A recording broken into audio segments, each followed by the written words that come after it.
ఉంటాయి. మనదే సహవాసం, మన బైబిల్ సహవాసం పద్ధతులు మనకుంటాయి. ఇంకొకరి పద్ధతులు నీకెందుకు? ఇప్పుడు నీ తల్లిదండ్రి పద్ధతి ఏంటో నువ్వు నేర్చుకోవాలి. ఇతరుల యొక్క దగ్గరికి వెళ్ళి అక్కడ చూసి ఇక్కడ చూసి గుటకలేసుడు కాదు, సప్పర్లు కొట్టుడు కాదు, చప్పట్లు కొట్టుడు కాదు. హల్లెలూయా. నేను చెప్తున్న బిడ్డలారా, జాగ్రత్తగా ఉండాలి. ఈ కడవరి దినాల్లో అబద్ధ బోధకులు రాబోచున్నారు, అబద్ధ ప్రవక్తలు కూడా వస్తారు. హల్లెలూయా. నీవు నిలిచి ఉన్న స్థలములో ఇక్కడ నీటి ఊట ఉన్నది. హల్లెలూయా. ఏమున్నది? నీటి ఊట అంటే ఏంటి? వాక్యం ఇక్కడ ఉన్నది. హల్లెలూయా. వాక్యం లేని సంఘము కాదు మన బైబిల్ సహవాసం అంటే. నువ్వు ఎక్కడికి పరుగులెత్తనక్కర్లేదు. వాక్యం ఉంది, ప్రార్థన ఉంది, పరిశుద్ధాత్మ దేవుడు మన మధ్యలో సంచారం చేస్తున్నాడు. అద్భుత కార్యాలు, ఆశ్చర్య కార్యాలు ఇక్కడ జరుగుతూ ఉన్నాయి. అనేక మంది దైవజనులుగా ఇక్కడ నుండి మార్చబడి వెళుతున్నారు, సేవ చేస్తున్నారు. అనేక సంఘాలు కట్టబడుతున్నాయి. ఇంకేం కావాలి నీకు? నీ జీవితంలో నిజంగా నీ పాపాలు సమాధి చేయబడితే మరలా నువ్వు ఈ అన్ని లెక్కలు చేయవు.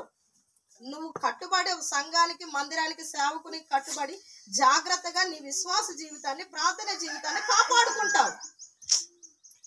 మళ్ళీ మళ్ళీ మళ్ళీ ఇవన్నీ అవసరం ఏమీ కూడా లేదు. హల్లెలూయా. సంఘంలో నుండి ఒకవేళ నువ్వు సేవ చేయాలనుకుంటే బైబిల్ సహవాస పక్షంగా సేవ చేయి. సహవాసాన్ని పెంచు. దైవజనుడితో ప్రార్థన చేయించుకో. దైవజనుడు అభిషేకం చేస్తాడు. అంత మరి శక్తి లేని సేవకుడు అయితే కాదు కదా మన దైవజనుడు. కాబట్టి నేను చెప్పే మాట ఏంటంటే, ఒక్కసారి మన పాపాలు సమాధి చేయబడిన తర్వాత, ఒక్కసారి బాప్తిసం తీసుకొని ప్రభువులో జీవిస్తూ ఉన్నప్పుడు మనము ఆ ప్రభువుతోనే సహవాసం చేస్తూ మన జీవితంలో ప్రభు దగ్గరికి వెళ్ళేంత వరకు నమ్మకంగా విశ్వాసాన్ని కాపాడుకొని, ప్రార్థన జీవితాన్ని కాపాడుకొని ముందుకు సాగవలసిందే. కానీ అటు ఇటు మనము గాలికి పొట్టు ఎగిరిపోయినట్లుగా ఎగిరిపోకూడదు. హల్లెలూయా. గాలి వస్తుంది, పొట్టు ఎటు పడితే అటే ఎగిరిపోయిద్దే. పొట్టు నువ్వు ఈ దిక్కుకే పోవంటే పోయిద్దా? ఎటు పోయిద్ది అది? దాని ఇష్టమే. అంటే నువ్వు పొట్టువే, గింజవే? చెప్పాలి, మీరే చెప్పుకోవాలి, నాకైతే. నువ్వు ఎగిరిపోతున్నావా, నిలిచి ఉంటున్నావా? విశ్వాసంలో, ప్రార్థనలో, సంఘంలో, సహవాసంలో, ఇక్కడ జరిగే కార్యక్రమాల్లో నువ్వు నిలకడగలిగి ఉంటున్నావా? లేకపోతే పొట్టులాగా ఎటైతే అటే ఎగిరిపోతున్నావా? గాలి ఎటొద్దు అటేనా? అందుకే పౌలు గారు ఏమంటాడంటే, నేను గాలిని కొట్టినట్టుగా నేను పోట్లాడుట లేదు. హల్లెలూయా. నేను గురి యొద్దకే పరిగెత్తుచున్నాను. అసలు నీ గురి ఏంటో నీకు తెలుసా? అసలు నువ్వేమై ఉన్నావో నీకు తెలుసా? నువ్వు ఏ స్థితిలో ఉన్నప్పుడు ప్రభువు నిన్ను పట్టుకున్నాడో నీకు తెలుసా? అసలు గురి లేని గుడ్డెద్దు లేకపోతే చేల పడితే అందరు దంతారు. గుడ్డెద్దులు ఏం చేస్తారు? అరే గుడ్డెద్దు వచ్చిందిరా, అరే ఏం తింటది, ఏం దొక్కిందో దానికే తెలియదంట. చాలా ఇబ్బందుల పాలవుతారు చాలా మంది ఈ రోజున. ఏమి అర్థం కాని పరిస్థితి. విశ్వాసం ఏంటో తెలియదు, ప్రార్థన ఏంటో తెలియదు, రక్షించబడిన తర్వాత ఎలా జీవించాలో తెలియకపోతే అందరి చేత మోసపోయి మీ కుటుంబాలు, మీ జీవితాల్లో చాలా ఇబ్బందుల పాలవుతారు. మోసపోకూడదు, భ్రమ పడకూడదు. భ్రమపరిచే దురాత్మలు కొన్ని ఉంటాయి, మోసం చేసే దురాత్మలు కొన్ని ఉంటాయి. వాటి నుండి దూరముగా పారిపోవాలి. హల్లెలూయా. మనకు వాక్యం ఉంది. అందుకే హాగరు తన కుమారుడు చాలా దాహం వేసి చనిపోయే స్థితిలో ఉన్నప్పుడు తన కుమారుడిని ఒక చెట్టు కింద పడుకోబెట్టి ఏడుస్తా ఉంది. దేవా, ఈ కుమారుని నాకు ఎందుకు ఇచ్చినావు? నా కుమారుడు చచ్చిపోయేటట్టున్నాడు. ఇక నా కొడుకు చచ్చిపోయినాక నేను బ్రతకడం ఎందుకు? నన్ను కూడా చంపు ప్రభువా అని చెప్పి, నీళ్లు లేవు అరణ్యములో, ఏం చేయాలో అర్థం కావట్లేదు అన్నప్పుడు ప్రభు ఒక నీటి ఓటను పుట్టించాడు. హల్లెలూయా. నీటి బుగ్గను అక్కడ పుట్టించాడు. ఎడారిలో నీళ్లు కలగడం అని అంటే మామూలు విషయమేమి? ఊళ్ళో నీళ్ళు వచ్చినాయి అని అంటే బోరెత్తే అది వాస్తవంగా ఊరు కాబట్టి వచ్చినాయి అంటే అంటాం. ఎడారిలో అసలు నీళ్ళు అనేటివే ఉండవు. ఎడారిలో నీటి బుగ్గలను పుట్టించేవాడు మన ప్రభు.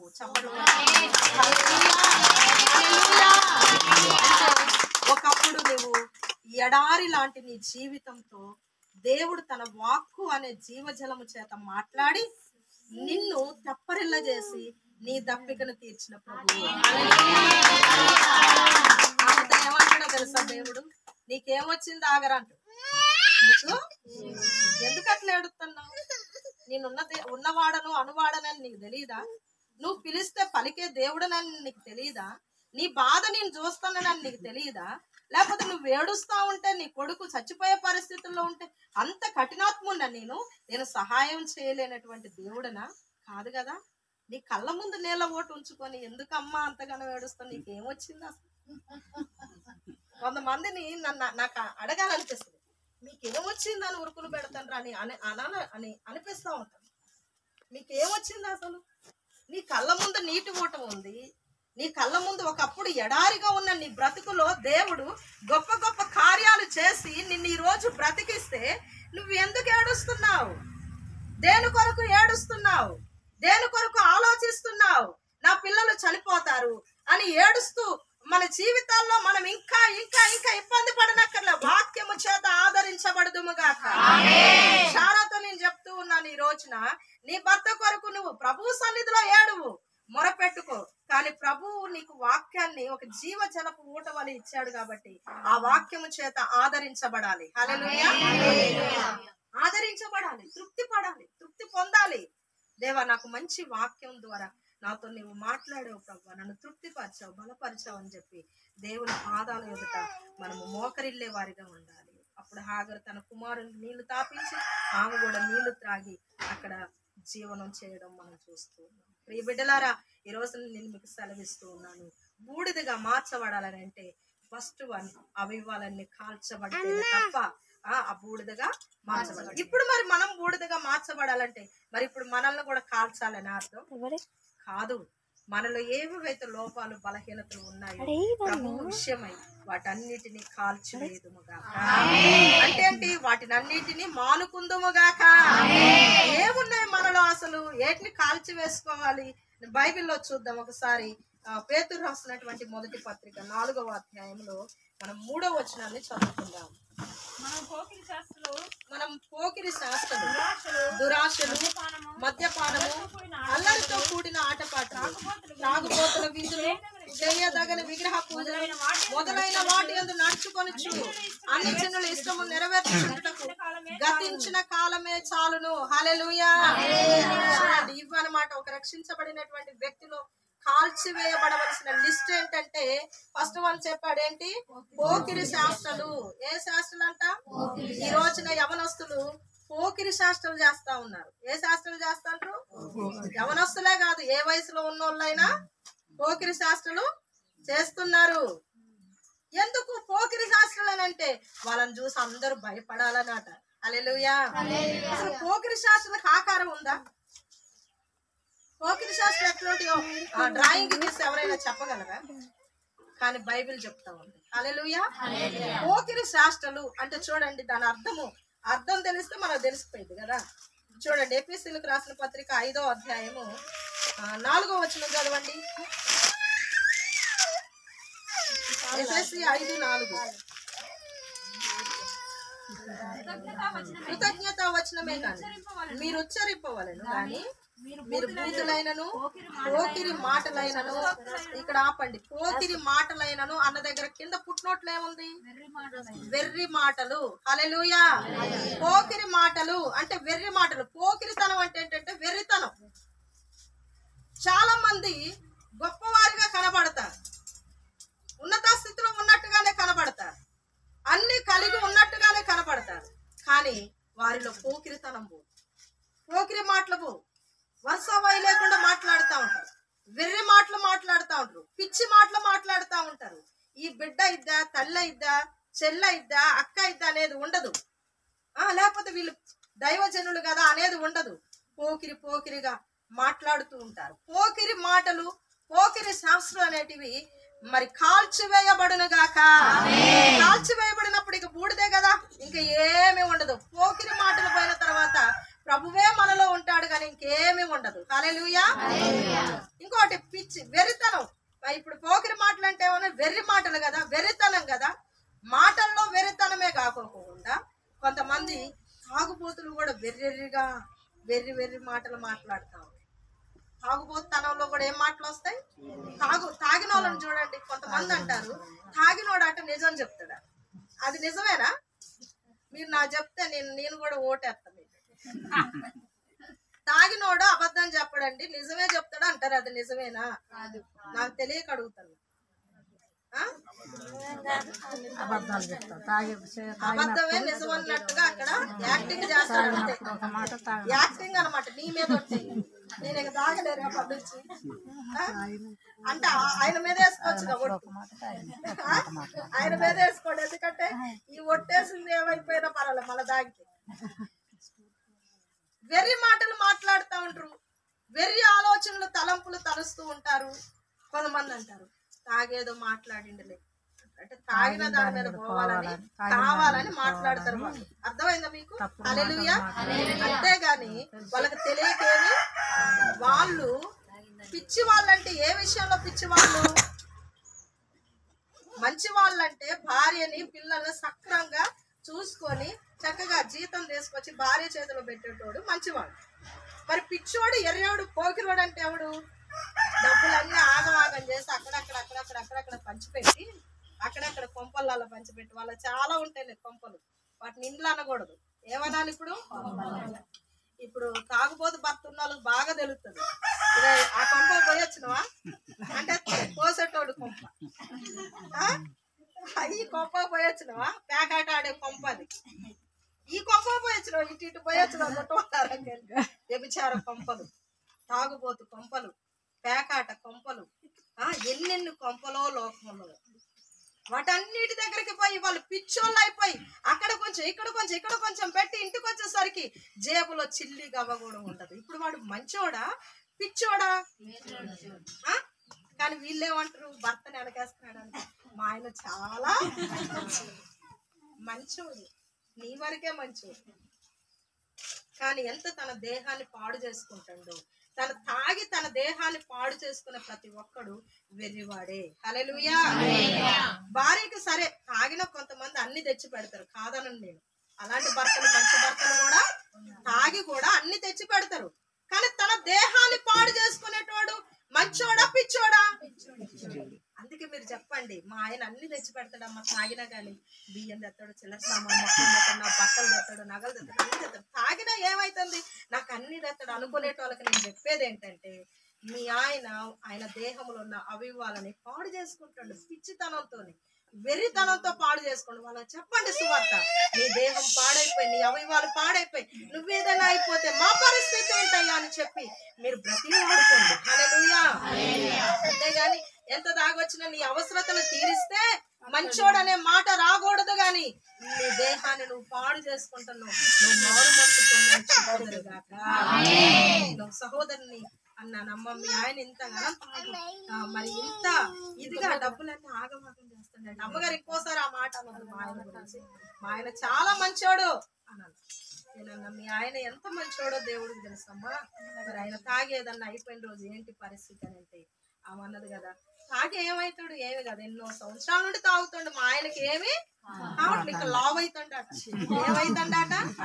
లావ్ అయ్యి హార్ట్ అటాక్ వచ్చి చనిపోయిండు. ఏమొచ్చి చనిపోయిండు? లావ్ అయిండు. కానీ ఏమైండు?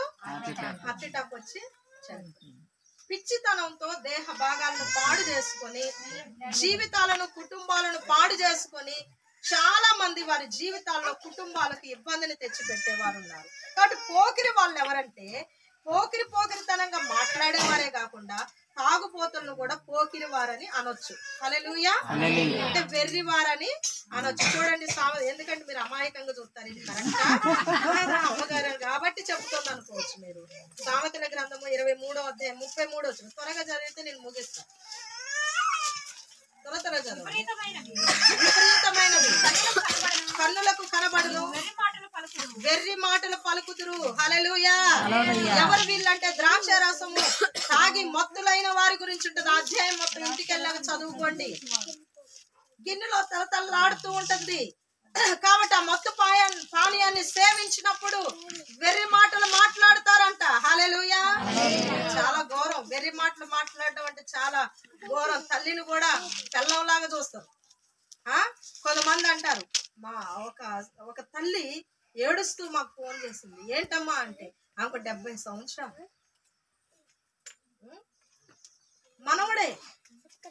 మనవడు బిడ్డ కొడుకు. ఆ బిడ్డ కొడుకు అమ్మమ్మని తెలియదా? ఆమెతో భార్యతో ఉన్నట్టుగా వ్యవహరించడానికి దగ్గరికి వెళ్తాడంట. అయితే అప్పుడు ఆమె బయటికి పరుగెత్తుకొని వచ్చి రోడ్డు మీద ఉండి మాకు ఫోన్ చేసింది. అమ్మ వీడికి ఏం వచ్చింది రోగం, తాగిండు కదా, ఇంత అన్నం పెట్టాను నేను, తిన్నాడు పడుకున్నాడు అట్లా ఉండాలి కదా అని నేను చెప్తున్నాను. ప్రియ బిడ్డలారా, వెర్రితనం అనేది ఏ విధంగా ఉంటదంటే చివరికి వరసావాయు లేకోకుండా చేస్తుంది. హల్లెలూయా. కొంతమందికి వరసావాయు ఉండదండి వ్యభిచారాలు చేయడానికి. ఎంతమంది ఈ విధంగా పాడైపోతున్నారో తెలియదు. ఈ మధ్య యూట్యూబ్లో అన్ని బట్టబయలు చేస్తున్నారు. యూట్యూబ్లో చూడనక్కర్లా, మన సమాజంలోనే చాలా మంది కనబడుతూ ఉన్నారు అటువంటి వారు. అయితే తాగినంత మాత్రాన తల్లి పిల్లమైద్దా అంటారు పెద్దలు. ఏమంటారు పెద్దోళ్ళు అనేది ఏంటి, అరే తాగితే ఎదవా తల్లి పిల్లమైద్దారా, ఏం మాట్లాడుతున్న పిల్లాన్ననే మాట్లాడు తల్లిని అంటవారా అంటే అర్థం ఏంటి? వాడు అట్లా ఊహించుకొని మాట్లాడుతాడు. వాడు ఎర్రోడా మంచోడా? ఇప్పుడు పోకిరోడా లేకపోతే మంచోడా? పోకిరి శాస్త్రాలు ఎలా ఉంటాయో మీకు చెప్తానని. పోకిరి శాస్త్రాలు కలిగిన వారిని ఇంటి లోపలికి రానియకూడదు. హల్లెలూయా. పోకిరి శాస్త్రాలు ఉన్నోళ్ళని ఎక్కడికి రానియకూడదు? తాగుబోతులను ఇంట్లోకి రానిచ్చారు అనుకోండి, మీ కుటుంబం కొలాప్స్ అయిపోయింది. చాలా ఇబ్బంది పెట్టేస్తారు వాళ్ళు. వాళ్ళ వల్ల చాలా, ఇప్పుడు తల్లి అంటే తండ్రి అంటే ఓర్చుకుంటారు, అందరూ ఓర్చుకుంటారండి? ఎవరు ఓర్చుకోలేరు. వాళ్ళు కక్కితే ఇంకేదన్నా చేస్తే తండ్రిలో భార్య అయితే ఓర్చుకుంటారు, ఇతరులు ఓర్చుకోలేరు. ఒక సేవకుడే ఉన్నాడు, ఆయన ఇంటికి బంధువులు వచ్చారంట. బంధువులు వచ్చినప్పుడు ఆ బంధువుల్లో ఒకడు బాగా తాగి కక్కుతూ ఉన్నాడు. ఏం చేయాలి సేవకుడు? ఏమి అనలేడు, కక్కుతూ ఉన్నాడు. ఆ భార్య ఎత్తి పడేస్తా ఉంది, కక్కుతూ ఉన్నాడు, ఎత్తి పడేస్తా ఉంది. చివరికి ఆ దైవజనుడు ఒక మాట చెప్పాడంట, అయ్యా నువ్వు తాగుడు ఎప్పుడు మానేస్తావు అప్పుడే మా ఇంటికి రా. నీకు నాకు బంధుత్వం లేకపోయినా భార్యను తీసుకొచ్చిండు కాబట్టి సరిపోయింది, లేకపోతే పరిస్థితి ఏంటి అక్కడ? ఇల్లంతా కంపు. ఎత్తిపోతారులే అయ్యగారు అమ్మగారు, ఎత్తిపోతారు. ఎందుకంటే వాళ్ళకి దయా దాక్షిణ్యం ప్రేమ ఉంటది కాబట్టి, అయ్యో బలహీనుడే తాగి సచ్చిందని ఎత్తిపోతాం, మాకేం కాదు, మేము ఎత్తిపోతాం, అంత తగ్గింపు ఉంది మా దగ్గర. కానీ అక్కడ జరిగేది ఏంటంటే, ఇంకెవరైనా ప్రార్థన చేయించుకునే వాళ్ళు వచ్చినప్పుడు, ఆ కార్యం జరుగుతున్నప్పుడు ఏమనిపిస్తుంది వాళ్ళకి? ఇంకోసారి దైవజనుడు వాక్యం చెప్పాడు, మీ చుట్టాలలోనే మారు మనసు లేదు, చుట్టాలు తాగటంలో సార్లు గారు ఇంట్లో రప్పించి తాపిస్తారు, ఎత్తిపోతారయ్యా, మీ దగ్గరికి ఎవరు వస్తారు గుడికన? అవునా?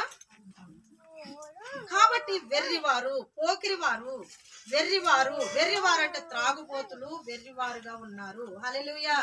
వారు వెర్రి మాటలు మాట్లాడతారు, వెర్రి చూపులు చూస్తారు.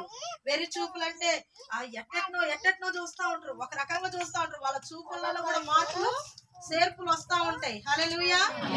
తాగుబోతుల చూపులు ఎప్పుడైనా మీరు చూసారా? భార్య భర్తలు అయితే చూసుకో బజార్ లో కూడా అట్లా ఎన్ని చూపులు చూసారనుకో, కర్ర పట్టుకొని కుక్కను వాడినట్టు మారుతారు కొంతమంది. హల్లెలూయా. కాబట్టి ప్రియ బిడ్డలారా, నేను చెప్పేది ఏంటంటే, పోకిరితనం అంటే ఏంటంటే వెర్రితనం. లూకాసు సువార్త 12వ అధ్యాయంలో కూడా మీరు చదవనక్కర్లే, అన్ని చదివితే ఎక్కువైపోయింది.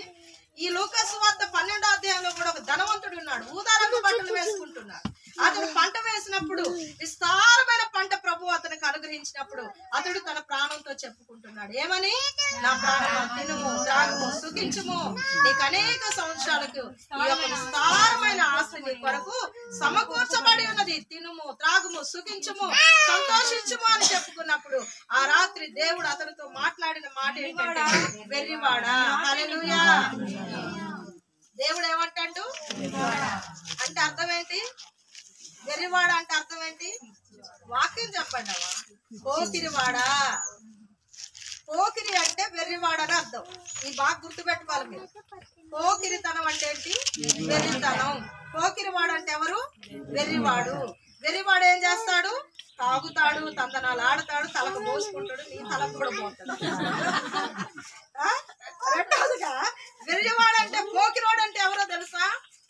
దేవుడు చేసినటువంటి మేలును మర్చిపోయి ఆడు కృతజ్ఞతాస్తుతులు చెల్లించడానికి బదులుగా, దేవుని స్తుతించడానికి బదులుగా తన ప్రాణంతో చెప్పుకుంటున్నాడు, తిను, తాగు, సంతోషపడు. స్వార్థం ఏంటి వాడికి? భార్యతో చెప్పుకోవట్లా, పిల్లలతో చెప్పుకోవట్లా. మనకి అనేక సంవత్సరాలకి ఆస్తి సమకూర్చబడ్డది, ఇక తిని తాగి చక్కగా హాయిగా చద్దామే అని చెప్పట్లే, తన ప్రాణంతోనే. అంటే భార్య పిల్లలను కూడా దగ్గర తీసి పెట్టే బుద్ధి వాడికి లేదు. హల్లెలూయా. అందుకే ప్రాణంతోనే నా ప్రాణమా తినుము తాగుము సుఖించుము. కొంతమందికి ఇదే, భార్య కనపడదు, పిల్లలు కనపడరు, ఎక్కడ పోతే అక్కడ హోటళ్లలో వాళ్ళకి ఇష్టమైన అన్ని తిని బేవరించుకుంటూ ఇంటికి వచ్చి మొత్తాలనే వండుతారు వాళ్ళు. తెల్లారి భార్య వాకిలు ఓడడానికి లేస్తాయి, వీడు ఆ పద్దిలాగా పడుకొని ఉంటాడు. ఇక చీపురు గట్ట తిప్పి కొట్టాలి అలాంటి వాళ్ళని. ఇంకా భార్య గుర్తురాదు, తినేటప్పుడు తాగేటప్పుడు ఎవరు గుర్తురారు? కొంతమంది అంటారు, ఏమయ్యా మరి ఎక్కడున్నావు ఏంటని అంటే, నా సంగతి నీకెందుకే, ఇంట్లో చచ్చినవుగా తిని పడుకోరాదు. నేను ఎక్కడ తింటాడో తెలియదు, అసలు నువ్వేం తిన్నావని కూడా అడగరు కొంతమంది. ఎంత ఎర్రోళ్ళు అండి, ఎంత పోకిరోళ్ళు వాళ్ళు. ఈ ధనవంతుడు ఏం చేస్తున్నాడంటే, తన భార్యతో చెప్పట్లేదు మనకు ఆస్తి వచ్చిందని, తన పిల్లలతో చెప్పట్లా, స్నేహితులతో చెప్పట్లా, అన్నదమ్ములతో అక్క చెల్లెలతో చెప్పట్లేదు, కానీ ఇతడు తనతో తన ప్రాణంతో తానే చెప్పుకుంటున్నాడు. ఏమని చెప్పుకుంటున్నాడు? తిను, బాగా తిను, ఒక్కడి తింటే తరిగిద్దండి అది, ఒక్కడి తింటే తరిగిద్దా? కొంతమంది ఇంతే, ఎవ్వరికి బెట్టరు పిసనాసోళ్ళు. భార్యకు బెట్టరు, పిల్లలకు బెట్టరు. ఒక ఆయనకి సింగరేణి జాబ్ ఉంది, అయితే ఆయన సింగరేణి జాబ్ చేస్తూ చేస్తూ చేస్తూ ఒక రోజు భార్యని ప్రశ్నించాడంటే, ఏమే నేను నైట్ డ్యూటీలు చేస్తే తెల్లారులు మీరు ఎట్లా పడుకుంటారు, నేను ఇక డ్యూటీ చేయనే చేయను అన్నాడు. అంటే వాడికి ఏం ఆలోచన వచ్చింది, నేను ఒక్కడే కాదు కదా తిని తాగి ఉండేది, వీళ్ళందరూ పెట్టాల్సి వస్తుంది డ్యూటీ చేసి, కాబట్టి నేను డ్యూటీ చేయనని గోల్డెన్ సెకండ్ పెట్టండి. ఎన్ని వచ్చినాయి డబ్బులు? 2 లక్షలు వచ్చినాయి. 2 లక్షలతో కుటుంబం పోషించబడిద్దా? ఆ 2 లక్షలు మొత్తం అప్పులు కట్టేశారు, ఇంకా అప్పు మిగిలింది. ఇప్పుడు నేను ఏం చేయాలి? తడికలు అల్లాలి. తడికలు అల్లాడు అనమాట. ఎన్ని సంవత్సరాలు అల్లిండో, ఇంటికి కూడా తడికలేదు, అమ్మడానికి సరిపోయేటి కదా తడికలు. ఏం బాధలు అయ్యి అంటే, భార్య పిల్లలు ఈయన తెచ్చింది తింటాను అని చెప్పి ఉద్యోగం మానేసిండండి. ఎంత ఎర్రోడు అంటే, ఈ ధనవంతుడు లాంటోడు. వీడు ఇంకా అమ్మేస్తున్నాడు, అట్లా వీడు నేనే తింటా అనుకుంటాడు. వీళ్ళు ఎర్రోళ్ళు అంటే, భార్య పిల్లల్ని పట్టించుకోకుండా వాళ్ళ స్వార్థానికి వాళ్ళు కడుపు నింపుకునేటోళ్ళు వెర్రివారు. హల్లెలూయా. రెండవదిగా, దేవుడు ఇచ్చినటువంటి దాన్ని బట్టి దేవుని స్తుతించకుండా గణపరచుకోకుండా ఉండే ప్రతి ఒక్కళ్ళు కూడా వెర్రివారు, అనగా పోకిరివారు. హల్లెలూయా. పోకిరోళ్ళు అంటే మీరేమనుకుంటారు? రోడ్ల మీద తిరిగేటోళ్ళు పోకిరోళ్ళు అనుకుంటారు. ఇంట్లోనే ఉన్నారు పోకిరోళ్ళు. కొంతమంది చేతిలో ఇన్నుంటాయి తినేటి, కానీ పక్కన వాళ్ళకు ఒక ముక్క కూడా పెట్టరు. పోకిరోడా అనాలప్పుడు అంటే వాళ్ళకు వేరే ఆలోచన, నేను పోకిరున్నా, నేను పోకిరిదాన్ని. నువ్వు పిసనాసదానమైన పోకిరితనం నీలో ఉన్నదని అర్థం. హల్లెలూయా. కాబట్టి ఇప్పుడు దేవుడే అంటున్నాడు వెర్రివాడా. ఎవరంటున్నారు? భార్య అనట్ల, పిల్లలు అనట్ల, ఎవరు అనట్ల, ఎవరంటారు? దేవుడే ఏమంటాడు? ఎర్రోడా, పిచ్చోడా, పోకిరోడా, ఈ రాత్రి నీ ప్రాణం పోతే ఈ సంపాదించినవన్నీ ఎవరి అవుతాయి? హల్లెలూయా. ఎవరి అవుతాయి? అవును, ప్రాణం పోతే ఎవరిదైద్ది? పోకిరితనంతో పిసినాస్తనంతో బిగపడతారు, చూసినవా? ఎవరికి బెట్టరు, వాళ్ళు కూడా తినరు. తినరంటే వీళ్ళకి లేనిపోని రోగాలన్నీ ఉంటాయి కదా, డాక్టర్ గారు తినొద్దు అంటాడు. అందుకని అవి ఎవరికి బెట్టరు, మేము తినంది ఇంకొకరికి ఎందుకు పెట్టాలని దాన్ని దాచి పెట్టుకుంటే చాలా ఇబ్బందులు పడతారు. కాబట్టి ఈ పోకిరితనం అనేది ఉండకూడదు, మనం పెట్టేవారిలాగా ఉండాలి. హల్లెలూయా. మన చేతిలో ఏదైనా ఉంటే ఇతరులకు సహాయం చేసే వాళ్ళలాగా మనము ఉండాలి. ఒక సహోదరి ఉన్నది, భర్త చనిపోయాడు, పిల్లలు, బిడ్డ పెళ్లి చేసింది, కొడుకు చిన్నవాడు స్కూల్కి వెళుతున్నాడు. ఆమె ఏం చేసిందంటే, తన యొక్క బిడ్డ కొరకు దాచిపెట్టింది అనమాట డబ్బులు. ఎందుకంటే కొడుకు పెళ్లి చేస్తే మళ్ళీ బిడ్డకి ఏమి ఇవ్వకుండా అయింది కదా, కాబట్టి ఇప్పటి నుండి నా కొడుకు పెళ్లి అయ్యేటప్పటికి కొన్ని లక్షల రూపాయలు సంపాదించి నా బిడ్డకి నేను ఏదేదో చేసి పెట్టాలని అనుకుందంట. బీరువాలో డబ్బులు గత 7 సంవత్సరాలు 8 సంవత్సరాల నుండి దాచిపెడుతున్నట్టు, కూలి చేసిన డబ్బులు. ఆమె తినకుండా ఇండ్లల్లో పని చేసి ఆ ఇండ్లల్లో వాళ్ళు పెట్టే అన్నం తిని ఎన్ని వేలు దాచిపెట్టిందో తెలుసా అంటే 70,000 దాచిపెట్టింది. మరి డబ్బులు ఉన్నోడు రోజు లెక్కేసుకుంటారా లేదా? డబ్బులు ఉన్నోళ్ళు చూడండి, బ్యాగులో డబ్బులు ఉంటే రోజు లెక్కేస్తారా? లెక్కేరా? 10 రూపాయలు ఉన్నా రోజు ఉన్నాయా లేవా? ఉన్నాయా లేవా? మరి ఏమో ఆలోచన రాలేదేమో. అసలు డబ్బులు తీసుకొస్తుంది, కళ్ళు మూసుకొని అందులో పెట్టేదట. మళ్ళీ ఇట్లా చూస్తే గుండె హార్ట్ అటాక్ వస్తుందేమో అని డబ్బులు ఒకేసారి చూడడం అంటే మామూలు విషయం కాదు కదా. పాపం మూట కట్టి పెట్టింది, కానీ మొత్తం చెదల పట్టిపోయినాయి. ఎన్ని సంవత్సరాలకి? 7-8 సంవత్సరాలకి ఆ డబ్బులన్నీ. అయితే అక్కడ ఉన్న ఆమె విశ్వాసే, అందుకే చెప్తున్నా, ఆమె కూడా విశ్వాస కాదు, ఆమె కూడా విశ్వాసే కానీ పోకిరితనం పోలే. అయితే విశ్వాసులు అన్నారంట, మా అందరి ఇళ్ళల్లో మేము ప్రార్థనలు పెట్టుకుంటున్నాం, సంఘానికి మరి టీలో పాలు మిక్చరు లేకపోతే అన్నము ఏదో ఒకటి మేము చేస్తున్నాం, పేదవారికి సాయం చేస్తున్నాం, విధవరాండ్రికి ఏదో ఒకటి చేస్తున్నాం. మరి అబ్బా నువ్వు ఎప్పుడు ఏమీ చేయవు, ప్రతి సంవత్సరం మేము ప్రార్థన పెట్టించు, నువ్వు కూడా పెట్టించుకోవచ్చుగా అంటే ఏమో చెప్పేదంట, వచ్చే సంవత్సరం పెట్టిస్తా, వచ్చే సంవత్సరం పెట్టిస్తా. ఇప్పుడు నా దగ్గర ఏమి లేవు. ఏం చెప్తుంది? ఇప్పుడు నా దగ్గర ఏమి లేవు, వచ్చే సంవత్సరం పెట్టిస్తా, వచ్చే సంవత్సరం పెట్టిస్తా. ఎన్ని సంవత్సరాలు అయింది? 7-8 సంవత్సరాలు అయింది. ఈ లోపు ఆ డబ్బులన్నీ ఆ దేవుడు కూడా అనుకున్నాడేమో మరి వచ్చే సంవత్సరం అంటుంది కానీ ఏ సంవత్సరం పెట్టట్లేదుగా అది చెదల పురుగులకు ఆజ్ఞాపించిండేమో దేవుడు. హల్లెలూయా. పురుగులకు ఆజ్ఞాపిస్తే అవి మొత్తం తినేసినాయి. లాస్ట్కి ఏదో ఒక భయంకరమైన అనారోగ్య పరిస్థితి వచ్చినప్పుడు డబ్బులు అత్యవసరం, బీరువా తీసి చూడగానే ఆ మూట ఇప్పగానే గుడ్డతో సహా ఆ యొక్క పేపర్లను మొత్తం తినేసి పడేసి, సగానికి తిని పడేసి. ఇంకెక్కడుంది? ఇంకా గాంధీ బాబు పోయిండు. గాంధీ గారిని ఎవరు తిన్నారు? చదల పురుగులు తిన్నాయి. ఈ గాంధీ గారు బొమ్మ చూస్తే తప్ప అక్కడ చల్లవు బ్యాంకులు అయినా. ఇది ఇప్పుడు ఆమె ఏడుస్తా ఉంది. అయ్యగారు అప్పుడప్పుడు వెళ్ళి ప్రార్థన చేసి వస్తాడు. వెళ్తే బాగా ఇబ్బంది పడుతుందంట. అప్పటికి 1 రోజులాట. అది చూసి బాగా ఏడుస్తా ఉంది, అన్నం తినట్లేదంట. ఏంటమ్మా ఇంత బక్కగా అయిపోయినావు అని అంటే, అయ్యా ఇది జరిగిద్దారంటే అయ్యగారు చెప్పాడట, అయ్యో సంఘాన్ని పిలిచి భోజనం పెట్టిన డబ్బులు ఎట్లున్నాయో నీకు కనపడేది కదమ్మా. హల్లెలూయా. ఇప్పుడు సంఘాన్ని పిలిచి భోజనాలు పెడితే డబ్బులు ఎంత ఉన్నాయి అనేది తెలుస్తుంది, డబ్బులు ఎట్లున్నాయి అనేది వాటి అందం ఏంటో సందం ఏంటో నీకు అర్థమయ్యేది కదా. నువ్వు ఎందుకు ఇంత ఇలాంటి పని చేస్తున్నావు అని గద్దించి ఇంకెప్పుడు అలా చేయకు.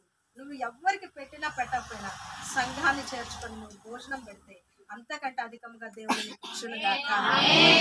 కొంతమంది ఇంత పిసినాస్తాననుకుంటున్నారు, ఎన్నో డబ్బులు ఉంటాయి కానీ సంఘాన్ని చేర్చుకొని సంవత్సరానికి ఒకసారి భోజనం పెట్టడానికి ఏమి లేవంటారు. నాకైతే నవ్వు వస్తుంది.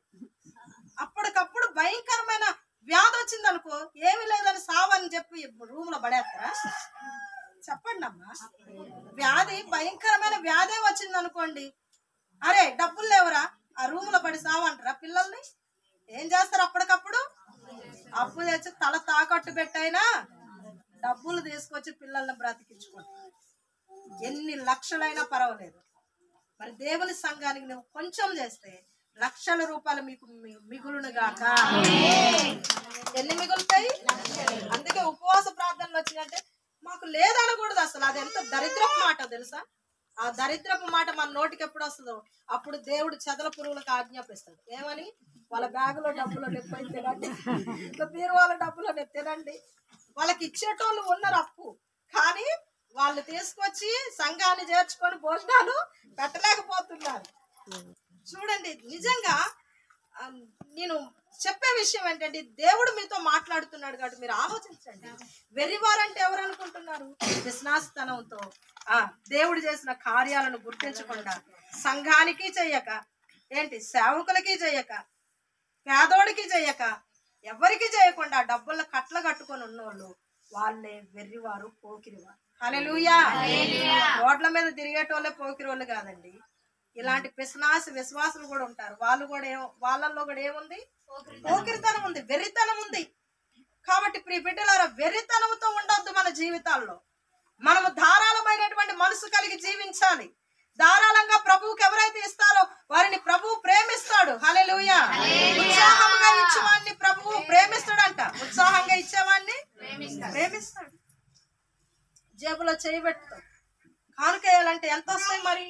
అందరినీ ఎత్తుక్కుంటున్నాడు. పెద్ద కాగితం, చిన్న కాగితం, బ్యాగులో చేయబెడతాం. పెద్ద కాగితమా? పెద్ద కాగితం వద్దు, దాన్ని పక్కకు పెట్టినే. చిన్న కాగితం వద్దు, తీసేస్తాం.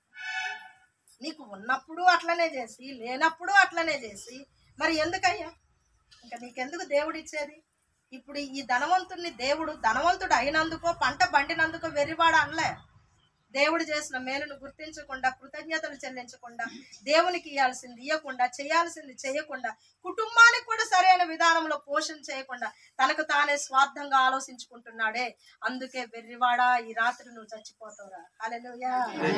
ఈ మాట చెప్తే కొంతమంది అంటారుగా, సంఘానికి పెట్టకపోతే మేము చస్తామని చెప్తావాలి. ఏంటి అయ్యగారి కారుకి ఇవ్వాలి, మేము చస్తామా? బతుకుతారు లోకంలో, కానీ ఆత్మీయంగా చచ్చిపోతారు. హల్లెలూయా. కాబట్టి బిడ్డలారా, ఈ రోజు నేను మీతో చెప్తున్నాను, ఈ వెర్రితనము, పోకిరి శాస్త్రాలు అనేటివి కాల్చివేయబడి బూడిదగా మార్చబడునుగాక. కనబడకూడదు మన జీవితాల్లో, అది ప్రభువే కనబడాలి. కానీ ఇక వెర్రితనం అనేది మనలో కనబడకూడదు. చదువు రానోళ్ళు ఎర్రోళ్ళు అంటారు. చదువు రానోళ్ళు ఎర్రోళ్ళు కాదు. ఇప్పుడు చెప్పండి, ఎవరు ఎర్రోళ్ళు? చెప్పండి అమ్మా. ఇప్పటి నుంచి చదువు రానోళ్ళని, శుద్ధ ముద్దల్ని, వీళ్ళు పిచ్చోళ్ళు ఎర్రోళ్ళు అనకండి. ఇంట్లో కూడా కొంతమంది చదువుకున్న పిల్లలు ఏమంటారు తెలుసా? తల్లిదండ్రులు, పిచ్చిదాని నువ్వు, నీకు చదువు రాదు సంధ్య కదా. వాళ్ళు చదువుకోకుండా ఉన్నందుకు వాళ్ళు పిచ్చోళ్ళు కాదబ్బా. నువ్వు పిచ్చిదాడివి, నువ్వు పిచ్చోడివి. చదువుకొని అన్ని తెలిసి కూడా దేవుడు చేయాల్సింది చెయ్యక, ఇయ్యాల్సింది ఇయ్యక, కూలి పని చేసి నిన్ను చదివించారు. ఇంకా వాళ్ళు ఎట్లా పిచ్చోళ్ళు అవుతారు? చదువుకొని కూడా తల్లిదండ్రులకి ఏం చేయలేక, దేవునికి ఏం చేయలేకపోతున్నావే, అది నీ పిచ్చిదనం. హల్లెలూయా. కాబట్టి పోకిరితనము మరి బూడిదగా మార్చబడును గాక, కనబడకుండా పోవును గాక, ప్రభువే మనలో కనబడును గాక, ప్రభువుని మాత్రమే మనము ధరించుదుము గాక. ఇంకొకటి ఏమంటున్నాడు చదవండి అదే మాటలో, పేతురు రాసిన మొదటి పత్రిక, అది మొదటి భాగం మీరు మర్చిపోవద్దు. దురాశలు. ఏం ఆశలు అటు? కొంచెం లేట్ అయినా ఓపిక పట్టుకోండి. అలా అమ్మా, అయ్యగారు లేడు, అమ్మగారు వదిలిపెట్టదనుకో, ఎందుకంటే ఇది సబ్జెక్ట్ చెప్తే అయిపోయింది. ఇది దురాశలు. ఈ దురాశలు అనేటివి దుఃఖానికి చేటని పెద్దోళ్ళు అంటారు. దురాశ, చెప్పండి అమ్మా, దురాశ ఏంటట? ఆశలు ఉండటంలో తప్పు లేదు. నాకు ఆశ ఉన్నది. ఏం ఆశ ఉంది? మందిర స్థలాలు కొనాలి, మందిరాలు కట్టియాలి, అనేక ఆత్మలు రక్షించబడాలి. నాకు ఆశ ఉంది, కానీ నాకు దురాశ ఉండకూడదు. ఇంకో చర్చికి పోయేట వాళ్ళు లాక్క రాకూడదు. నేను కావాలని వెళ్ళి ఇదిగో మా చర్చికి రండి అని నేను లాక్క రాకూడదు. నాకు దురాశ ఉండకూడదు. నేను నాకు ఆశ ఉండడంలో తప్పు లేదు. ఆశ ప్రతి మనిషికి ఉంటుంది. లోకంలో పుట్టిన ప్రతి ఒక్కరికి ఏమున్నది? ఆశ ఉందా లేదా? చిన్న పిల్లని మందలిచ్చిన నీకేం ఆశ అమ్మా అని అంటే, వాళ్ళు నాకు బిస్కెట్ ప్యాకెట్ తినాలని ఆశ ఉందంట, నాకు చాక్లెట్లు తినాలని ఆశ ఉంది మమ్మీ అంటారు. ఆశ ఉండడం మంచిదే, కానీ దురాశతో బిస్కెట్లు చాక్లెట్లు ఎక్కువ తింటే పండ్లు పుచ్చిపోతాయి. ఏం పుచ్చిపోతాయి? ఆశతో మమ్మీ నాకు బిస్కెట్ ప్యాకెట్ అడుక్కొని, చాక్లెట్ అడుక్కొని తింటే ఏం కాదు, కానీ దురాశతో ఇంకా తినాలి ఇంకా తినాలని అక్కకి, చెల్లెకి, తమ్ముడికి ఎవరికి పెట్టకుండా ఒక్కతే తిన్నదనుకో, తెల్లారేసరికి పండ్లన్నీ పుచ్చిపోతాయి. ఒక అమ్మాయి పండ్లు మొత్తం పుచ్చినాయి. అందంగా ఉంటుంది ఆ పిల్ల రూపానికి. నేను అయ్యగారు నేను వెళ్ళినప్పుడు ఆమె నవ్వితే పండ్లు పుచ్చి కనపడతాను. పుచ్చి పళ్ళు ఎట్లుంటాయండి? చాలా ఘోరంగా ఉంటుంది. అయితే అప్పుడు అయ్యగారు చెప్పారు, ఏమ్మా ఎందుకు నీకు పండ్లు పుచ్చినాయంటే, అది చెప్పదలేదు కదా అయ్యగారు, వాళ్ళ తమ్ముడు కూడా పెట్టకుండా అది ఒక్కటే తిని చాక్లెట్లు నవ్వులుకుంటేనే నిద్రపోయేదట. పండ్లు పుచ్చిపోయి అంటే ఆశ ఉండాలి, కానీ దురాశ. చిన్న పిల్లలకు కూడా ఆశ ఉంటది. మరి యవనస్తులకు ఆశలు ఉంటాయి, స్త్రీలకు, పురుషులకి, వృద్ధులతో సహా అందరికీ ఆశలు ఉంటాయి. ఆశ లేని మానవుడు అంటే ఎవరు కూడా ఈ లోకంలో? ఆ మనిషే ఆశ జీవి అట. మనిషే ఈ లోకంలో పుట్టినందుకు ఆ ఆశలతోనే పుడతారట. పుట్టడమే ఆశ. ఏంటి పిల్లగాడు ఎందుకు ఏడుస్తుండయ్యా? పుట్టడంతోనే పాలు తాగాలని ఆశ వాడికి. హల్లెలూయా. ఎందుకు ఆశ పడుతున్నాడంటే, ఈ లోకంలో పుట్టాను కాబట్టి నేను బ్రతకాలి అని వాడు ఏడుస్తూ ఉంటాడు. పుట్టంగానే భూమి మీద పడంగానే వాడికి ఆశ. చూసారా, ఆశ లేని వాళ్ళు ఎవరు కూడా లేరు. ఈరోజు చనిపోయే ముసలాళ్ళని మందలిచ్చిన, అమ్మ నాకు ఇంకా బతకాలని ఆశ ఉండాలి, చచ్చిపోవాలని ఎవరికి ఉండదు. బ్రతకాలని ఆశ ఉండటంలో తప్పు లేదు, కానీ మన జీవితాల్లో దురాశ ఉండకూడదు. నేనే బతకాలి, వాళ్ళు చచ్చిపోవాలనుకోకూడదు. నేను బాగుండాలి, వాళ్ళు పాడు కావాలనుకోకూడదు. నేను ఆరోగ్యంగా ఉండాలి, వాళ్ళకి అనారోగ్యం రావాలనుకోకూడదు. దురాశతో సంబంధించిన ఆలోచనలు మనలోనికి రాకూడదు, కానీ దేవుణ్ణి ఆశపడాలి. దేవా నన్ను స్వస్థపరచ, ఇతరులను కూడా స్వస్థపరచని ఆశపడే వారిగా ఉండాలి. హల్లెలూయా. దురాశ పూరితులుగా మనం ఉండకూడదు. దేవునికి ఇష్టమైనది కాదు. కాబట్టి దురాశ అనేది అందరిలో ఉంటది, కొందరిలో కూడా. ఆశ ఉంటది, దురాశ కూడా. మరి దురాశ ఏ రూపంలో ఉంటది? పోకిరితనం అంటే ఎట్లుంటుందో చెప్పాము. మరి దురాశ ఎలా ఉంటుంది అంటే తనది కాని దాన్ని ఆశించి కావాలని తీసుకోవడం. హల్లెలూయా. అందని దాన్ని ఆశించడమే దురాశ. నీకు లేదు, నీ తల్లిదండ్రులు పేదవాళ్ళు, వాళ్ళకి ఏం లేదు, కానీ నీకు ఉన్న స్థితికి మించి నువ్వు అడుగుతున్నావు దురాశతో. ఆశపడడంలో తప్పులేదు, నాకు అది కావాలి ఇది కావాలని. కానీ నీ తల్లిదండ్రులకు ఉన్నదానికంటే ఎక్కువగా నువ్వు ఆశపడి దురాశతో నువ్వు నీ తల్లిదండ్రులను అడిగి ఇబ్బంది పెడుతున్నావనంటే నీ జీవితంలో అది దేవునికి ఇష్టమైన కార్యము కానే కాదు. భర్తని అడుగుతున్నావు, నీవు దురాశతో అడుగుతున్నావు. నీ భర్త తెచ్చే జీతం రూపాయి, కానీ నువ్వు 2 రూపాయలు ఖర్చు పెడతావు. దురాశ నీలో ఉన్నది, ఏదో కావాలని ఆశపడుతున్నావు. అది దేవునికి ఇష్టమైనది కాదు. కాబట్టి దేవుడు మాట్లాడే మాట ఏంటి? దురాశ నీలో నుండి వెళ్ళిపోవాలి, అది కాల్చబడాలి, సమాధి చేయబడును గాక. దురాశ అనేది ఏం చేయబడాలి? కాల్చబడాలి. రక్షించబడిన ప్రతి ఒక్కరిలో దురాశ ఉండకూడదు. బైబిల్ గ్రంథంలో రాజుల 2వ గ్రంథము 5వ అధ్యాయంలో ఒక మాట ఉంటుంది. త్వరగా చదివి సహాయం చేస్తే మనం ముగించుకోవడానికి అవకాశం ఉంటుంది. ఈ రోజు మిమ్మల్ని వదిలిపెట్టేదే లేదు. 5వ అధ్యాయంలో చూడండి, ఎందుకంటే రోజు ఇంటికాడ ఉంటారు కదా. 27వ వచనం 26వ వచనం చదవండి. అంతటా ఎలీషా వానితో మనుషుడు తన రథము దిగి తిరిగి వచ్చినప్పుడు నా మనసు నీతో కూడా రాలేదా? ఒలీవ చెట్ల తోటలను, ద్రాక్ష తోటలను, గొర్రెలను, ఎడ్లను, దాసీలను సంపాదించుటకు ఇది సమయమా? హల్లెలూయా. ఇక్కడ చూడండి, గేహాజీ ఎలీషా ప్రవక్త దగ్గర ఇదిగో పరిచారకుడుగా ఉన్నాడు. ఈ పరిచారకుడు మరి నయమాను అనబడుతున్నటువంటి వ్యక్తి కుష్ఠరోగం నుండి విడుదల పొందిన తర్వాత నయమాను బహుమానాలు తీసుకొని వచ్చాడు. వస్త్రాలు, వెండి బంగారాలు తీసుకొని మరి ఎలీషా ప్రవక్త దగ్గరకు వచ్చినప్పుడు ఎలీషా ప్రవక్త వాటిని తీసుకోలేదు. నాకు వద్దయ్యా అన్నాడు. వాళ్ళు వెళ్ళిపోతున్నారు రథాలతో. వెంటనే గేహాజీలో ఒక దురాశ కలిగింది. ఏం కలిగింది?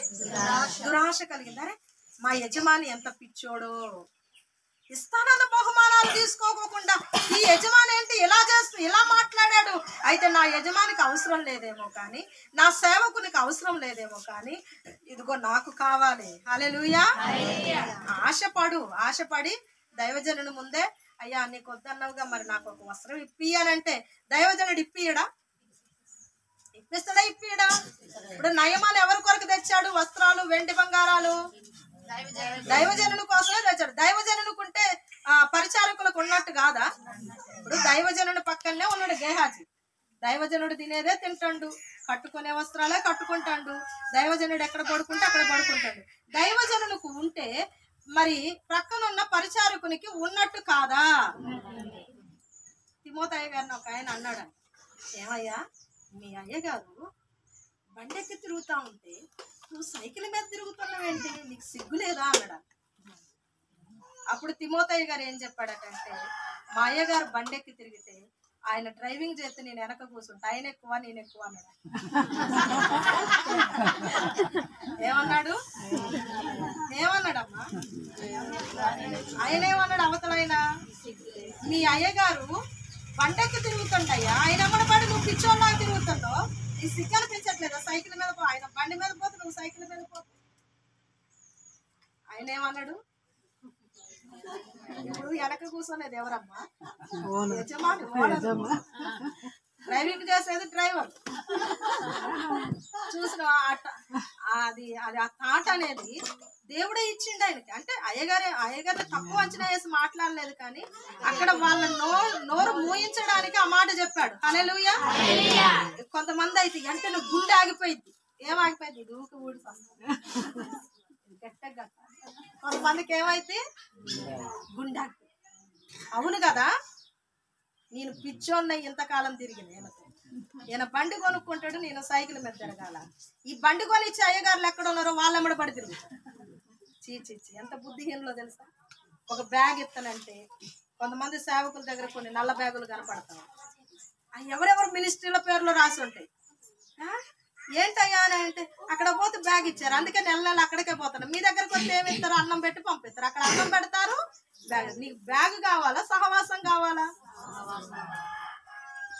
బిడ్డలారా సంఘమా మీకు చెప్తున్నా, నిలకడ కలిగి ఉండండి. బ్యాగుల కోసము, వస్త్రాల కోసము, వాహనాల కోసము కాదు, మనం ప్రభువుని నమ్ముకుందాం పరలోకం కోసం. హల్లెలూయా. బ్యాగ్ ఎన్ని సంవత్సరాలు ఉంటది? మంచిగా కాపాడుకునే సంవత్సరం ఉంటది. అటు ఇటుగా పడేసేటోళ్ళకైతే 6 నెలలు ఉంటది. ఇంకా అంతకంటే దరిద్రంగా వాడేటోళ్ళకైతే 3 నెలలే ఉంటది. అంతకీ దరిద్రంగా వాడేటోళ్ళైతే 4 రోజుల్లో కంటిపొక్క మిగిలిపోయింది. వస్త్రం ఎన్ని రోజులు ఉంటది? వస్త్రం ఎన్ని రోజులు ఉంటది?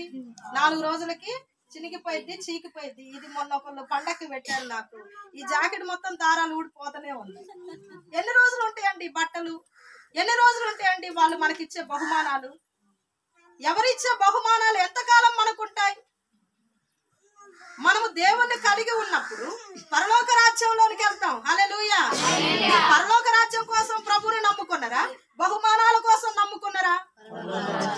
మరి పరలోక రాజ్యం కొరకు నమ్ముకున్నప్పుడు బ్యాగ్ ఎక్కడిస్తే అక్కడ పోతే ఇంకెక్కడ? నువ్వు నూనె డబ్బా ఫ్రీగా ఇస్తామంటే పోతావు, ఖర్చీపులు ఫ్రీగా ఇస్తానంటే పోతావు. ఏం మన కొట్ల దొరకట్లా ఖర్చీపులు, నూనె డబ్బాలు, కొబ్బరి నూనె డబ్బాలు. కలవరి టెంపుల్కే పోవాలి, అక్కడ నుంచి కొనక రావాలట. ఇంకొక ఉందా, ఖర్చీపు ఇట్లా దిప్పెట్లు ఇసిరేస్తుంది. సంవత్సరం అక్కడ పోయి ఖర్చీపు తెచ్చుకోవాలి. ఇవన్నీ నమ్మకండి. హల్లెలూయా. నమ్మారు అనుకోండి, మీరు పరలోకం కోసం కాదు, ఖర్చీపు కోసం. ఖర్చీపు 10 రూపాయలు పెడుతుంది. ఎన్ని రూపాయలు పెడుతుంది? బ్యాగ్ 100 రూపాయలు పెడితే, నూనె డబ్బా 10 రూపాయలు పెడితే చక్కగా ఉండండి. ఉన్న మందిరంలో మంచిగా ఉండండి, భక్తిగా ఉండండి, ప్రార్థన చేసుకోండి, విశ్వాసంగా ఉండండి. ఎక్కడ ప్రార్థన అంటే అక్కడికి రండి, ఎక్కడికి పరుగులు ఎత్తకండి. హల్లెలూయా. అక్కడ పోతే ఒకటి చెప్పి, ఇక్కడ పోతే ఒకటి చెప్పి, చివరికి నువ్వు పిచ్చోడు, పిచ్చి దానివై తల గీక్కుంటా అయ్యగారు చెప్పింది ఎట్లుంది, అయ్యగారు చెప్పింది ఎట్లుంది, అమ్మగారు చెప్పింది అట్లుంది, వీళ్ళు చెప్పింది ఎట్లుంది, అమ్మో ఇక నాకు దేవుడు వద్దని చెప్పి మొత్తానికి విగ్రహాలు పెట్టుకొని అందరు కూర్చొని నువ్వు కూడా పూజలు చేసుకుంటా రండి, అందరు రండి యాపాకులు పట్టుకొని తిరుగుతారు. కొంతమంది పిచ్చోళ్ళ యాపాకులు పట్టుకొని తిరిగి మళ్ళీ విగ్రహారాధనలో ఎందుకు ఎగురులు పెడతారో తెలుసా క్రైస్తవులు? ఇదే అక్కడ కురికి ఇక్కడ కురికి, వాళ్ళు చెప్పేది ఏంటో వీళ్ళు చెప్పేది అర్థం కాక చచ్చిపోతారండి. నీకు అవసరం అయ్యండి? నీకు గేహాజీకి బహుమానం కావాలా? ప్రభువు కావాలా? ప్రభువు కావాలి. దైవజనుడు చెప్పే వాక్యం కావాలి.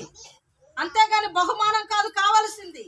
నీకు ఒకవేళ బహుమానమే కావాలంటే ప్రభువుని అడుగు, ప్రభువు నీకు ఇచ్చునుగాక.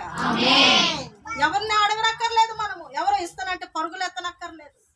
ప్రభు నాకు ఫలానది కావాలయ్యా, నాకు సహాయం చేయని అడిగితే చాలు, ప్రభు నీకు అవన్నీ అనుగ్రహించునుగా. చూడండి, బైబిల్లో ఒక మాట మీరు చదవనక్కర్లేదు, కానీ అడగక ముందే మీ అక్కర్లన్నీ ఆయనకు తెలుసు. అడుగు వాటన్నిటికంటే, ఊహించు వాటన్నిటికంటే అధికముగా ప్రభు నీకు ఇచ్చునుగాక. నీవు నీ భర్తను అడగక ముందే, నీ పిల్లల్ని అడగక ముందే, నీ స్నేహితులను అడగక ముందే, అడగక ముందే నీ అక్కరలన్నీ నీవు ఊహించినప్పుడే, నీవు ఊహించక ముందే, నీ మనసులోకి ఊహ రాకముందే ప్రభు నీకు ఇచ్చునుగాక. ఊహించి ఊహించి ఊహించి తలనొప్పి లేవద్దు. అది కావాలి ఇది కావాలని ప్రభువుకు తెలుసు. నువ్వు ఊహించక ముందే ఆయన తెలుసు. నువ్వు అడగక ముందే నీకేం కావాలి? ఆయనకి ఉద్యోగం కావాలి. నువ్వు తల బాదుకోనక్కర్లేదు. హ్యాపీగా చదువు, కోచింగ్ పో, చదువుకో, ఎగ్జామ్ రాయి.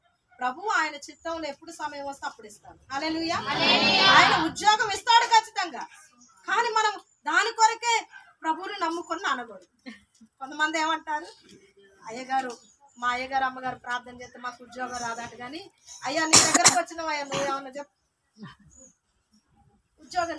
ఉద్యోగం వస్తుందా? నువ్వు అడగక ముందే, నీకు ఊహ రాకముందే ప్రభు నీకు ఇస్తానంటాడు కదా. నీకెందుకు ఈ పరుగులన్నీ? ఇస్తాడా ఇవ్వడా ప్రభు? చెప్పాలి, ఇస్తాడా ఇవ్వడా? చదువుకున్నావు, మంచి చదువు చదివావు, ఎగ్జామ్ రాసావు, నీకు ఉద్యోగం వస్తుందా రాదా?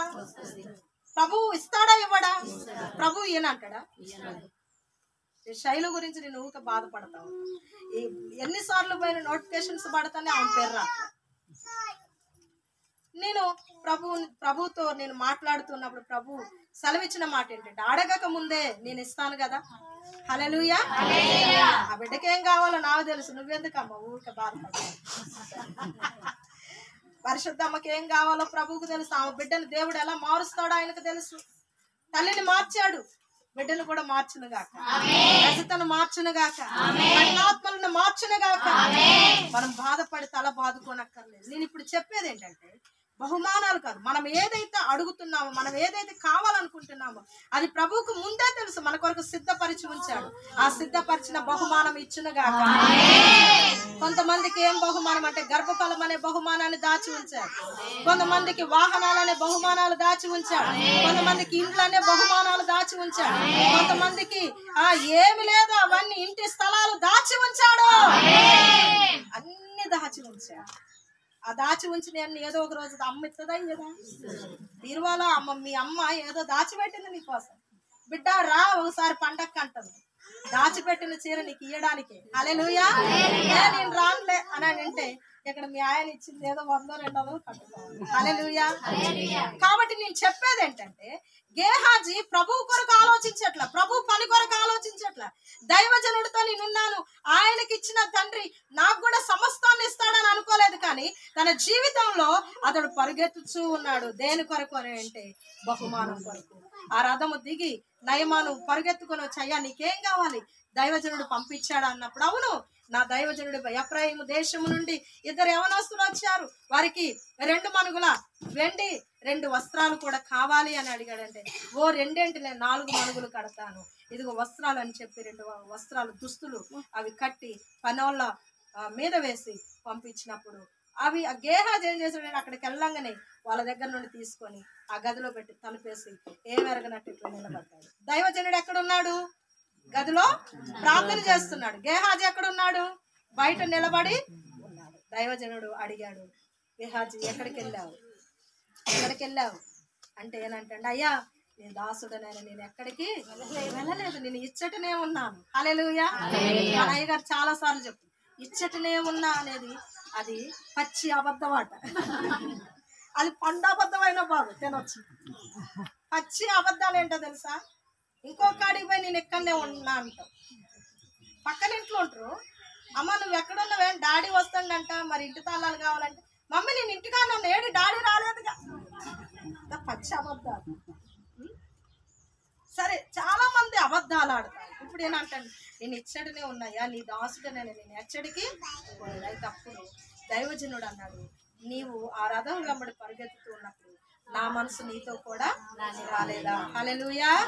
ప్రార్థన చేసే దైవజనుల మనసు ఎవరితో ఉంటుందని అంటే ప్రార్థించే దేవుని బిడ్డలతో ఉంటుంది. హల్లెలూయా. ఇంకోటి, ఆ దైవజనుల్ని దేవుణ్ణి వెంబడించే వారితోనే ఉంటుంది దైవజనుల మనసు. ఆ మనసు ఇంకెక్కడికి పోదు. ఇప్పుడు మనసు ఎక్కడుంది, నీ మనసు ఎక్కడుంది అని అంటే నాకు వెంటనే యేసు మన మీదకి పోతా ఉంటా. అయ్యగారు ఒకసారి నేను ఆలోచిస్తూ ఉంటా, ఆదివారం ఎవరు వచ్చారు ఎవరు రాలేదు, మనసు మొత్తం వాళ్ళ మీదకే పోతా ఉంటుంది. వెంటనే ఫోన్ చేస్తా, ఎందుకంటే మనసు లేనప్పుడు నేను ఫోన్ చేయలేను కదా. మనసు ఎవరి మీద ఉంటది? ఇప్పుడు దైవజనులది, విశ్వాసుల మీద ఉంటది. హల్లెలూయా. పరిచారకుల మీద ఉంటది. ఇప్పుడు ఎలీషా ప్రవక్త యొక్క మనసు గేహాజీతోనే ఉన్నదంట. హల్లెలూయా. గేహాజీ పరిగెత్తుతా అంటే ఈ మనసు కూడా అతనితోనే వెళ్ళింది. ఆయన తిరిగి వస్తా అంటే అతనితోనే. ఆ హృదయం ఎంతో వేదనతో నింపబడదు. అప్పుడు గద్దించాడు, ఇది సమయమా ద్రాక్ష తోటలు నాటించుకోవడం, ఒలీవల తోటలు నాటించుకోవడానికి, ద్రవ్యము సంపాదించుకోవడానికి ఇది సమయమా? సమయం కాదు కదా, ఇది ప్రార్థనా సమయం. నువ్వు అవి సంపాదించుకోవడానికి పరుగులెత్తే సమయం కాదు. నువ్వు వాటి వీటిని ఆశపడి పరుగులెత్తే సమయం కాదు. దురాశతో పరుగులెత్తుచున్న సమయము కానే కాదు. ఇది ప్రభువుకిచ్చే సమయము. హల్లెలూయా. దురాశతో పరుగులెత్తాడు. చివరికి మరి గేహాజీ యొక్క మరి ఒళ్ళంతా కూడా కుష్టు వ్యాధితో నింపబడినట్లుగా శపించబడ్డాడు. చూసారా, నయమాను అన్యుడై ఉండి కుష్టు వ్యాధిని పోగొట్టుకున్నాడు, పరిశుద్ధపరచబడ్డాడు, తన ఇంటికి వెళ్ళిపోయాడు. తన దేహము పసిపిల్లవాని దేహము వల్ల శుద్ధి చేయబడి ఇంటికి వెళ్ళాడు. కానీ సేవకుని దగ్గర ఉన్న వ్యక్తికి ఏం జరిగిందంటే ఒకళ్ళు పోగొట్టుకున్నది ఇతను అంటించుకున్నాడు. హల్లెలూయా. గజ్జి తామర అంటువ్యాధా కాదా? అవునా? ఒకళ్ళు తాగుడు వదిలించుకుంటాడు, పక్కనుండోడు అంటించుకుంటాడు. ఇంకేమంటారో తెలుసా, ఎందుకు తాగుతున్నావని వదిలించుకున్న వాళ్ళు అడిగారు అనుకో, ఏమయ్యా ఎందుకు తాగినావు అని అడిగితే, ఇంతకాలం నువ్వు తాగినావు కాబట్టి ఏదో ఇప్పుడు చెప్తున్నావు, నేను తాగొద్దా, నేను తాగే వయసే ఇది, అంటే వయసులో ఉన్నప్పుడు నువ్వు తాగినావు, ముసలోడు అయినావు, తాగొద్దా అంటాను. ఇప్పుడు నేను తాగుతా. కొంతమంది అంటించుకుంటారు, కొంతమంది వదిలించుకుంటారు. హల్లెలూయా. ఈ వ్యాధుల్ని, అంటు వ్యాధులు అంటే ఏంటో తెలుసా? కొన్ని కొన్ని చెడ్డ అలవాట్లు కొంతమంది వదిలించుకొని పరిశుద్ధపరచబడి యేసు రక్తంలో కడగబడి ఆ పాపాలన్నీ సమాధి చేసి దేవుని దగ్గర పరిశుద్ధంగా నిలబడతారు. కొంతమంది ఏమో వదిలిపెట్టినటువంటి వాటిని వీళ్ళు అంటించుకుంటారు. పలానా సహోదరి ఒకప్పుడు చాలా భయంకరంగా తిరిగేదండి, ఆమె మారింది. కానీ ఆమె పక్కనింటి ఆమె ఏమైంది మరి? ఆమె మారేసింది. ఏమో తిరుగుతుంది అంటే ఆమె డ్యూటీ ఏమో తీసుకుంది. ఇప్పుడు నయమాను రోగం ఎవరు తీసుకున్నారు? లోకస్తుడు తీసుకుంటే ఏం కాకపోవు. సేవకుని దగ్గర ఉన్న పరిచారకుడు మామూలు ఆర్డినరీ పర్సన్ కానే కాదు. హల్లెలూయా. సాధారణమైన వ్యక్తి కాదు గేహాజీ అంటే.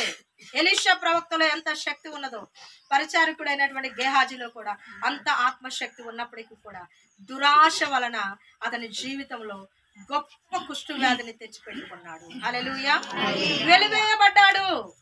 దైవజనుని దగ్గర నుంచి, సంఘము నుండి, సమాజం నుండి వెలివేయబడ్డాడు. కొంతమంది వెలివేయబడ్డానికి గల కారణం ఏంటంటే ఆశలు ఉంటే బాగుంటది, కానీ దురాశతో కొన్ని చేస్తూ ఉంటారు చూడండి, వాళ్ళు వెలివేయబడతారు, సిగ్గుతో వెలివేయబడతారు. హల్లెలూయా. దైవజనుడు ఏం చెప్పాలి? నీకు కుష్ఠవ్యాధి వచ్చింది కాబట్టి వెళ్ళిపోవాలి. కుష్ఠవ్యాధి రాగానే ఆయన అంతటా ఆయనే వెళ్ళిపోయింది అంతే. కొంతమంది సిగ్గుతో తల వంచుకుంటారు. ఒక అతను ఉన్నాడు, నేను సేవ చేస్తున్నాను అయ్యగారు, ఏం మందిరం అంటే అది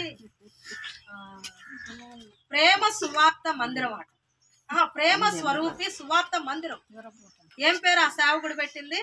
ప్రేమ స్వరూపి సువార్త ప్రార్థన మందిరం. ఫ్లెక్సీ కట్టాడు.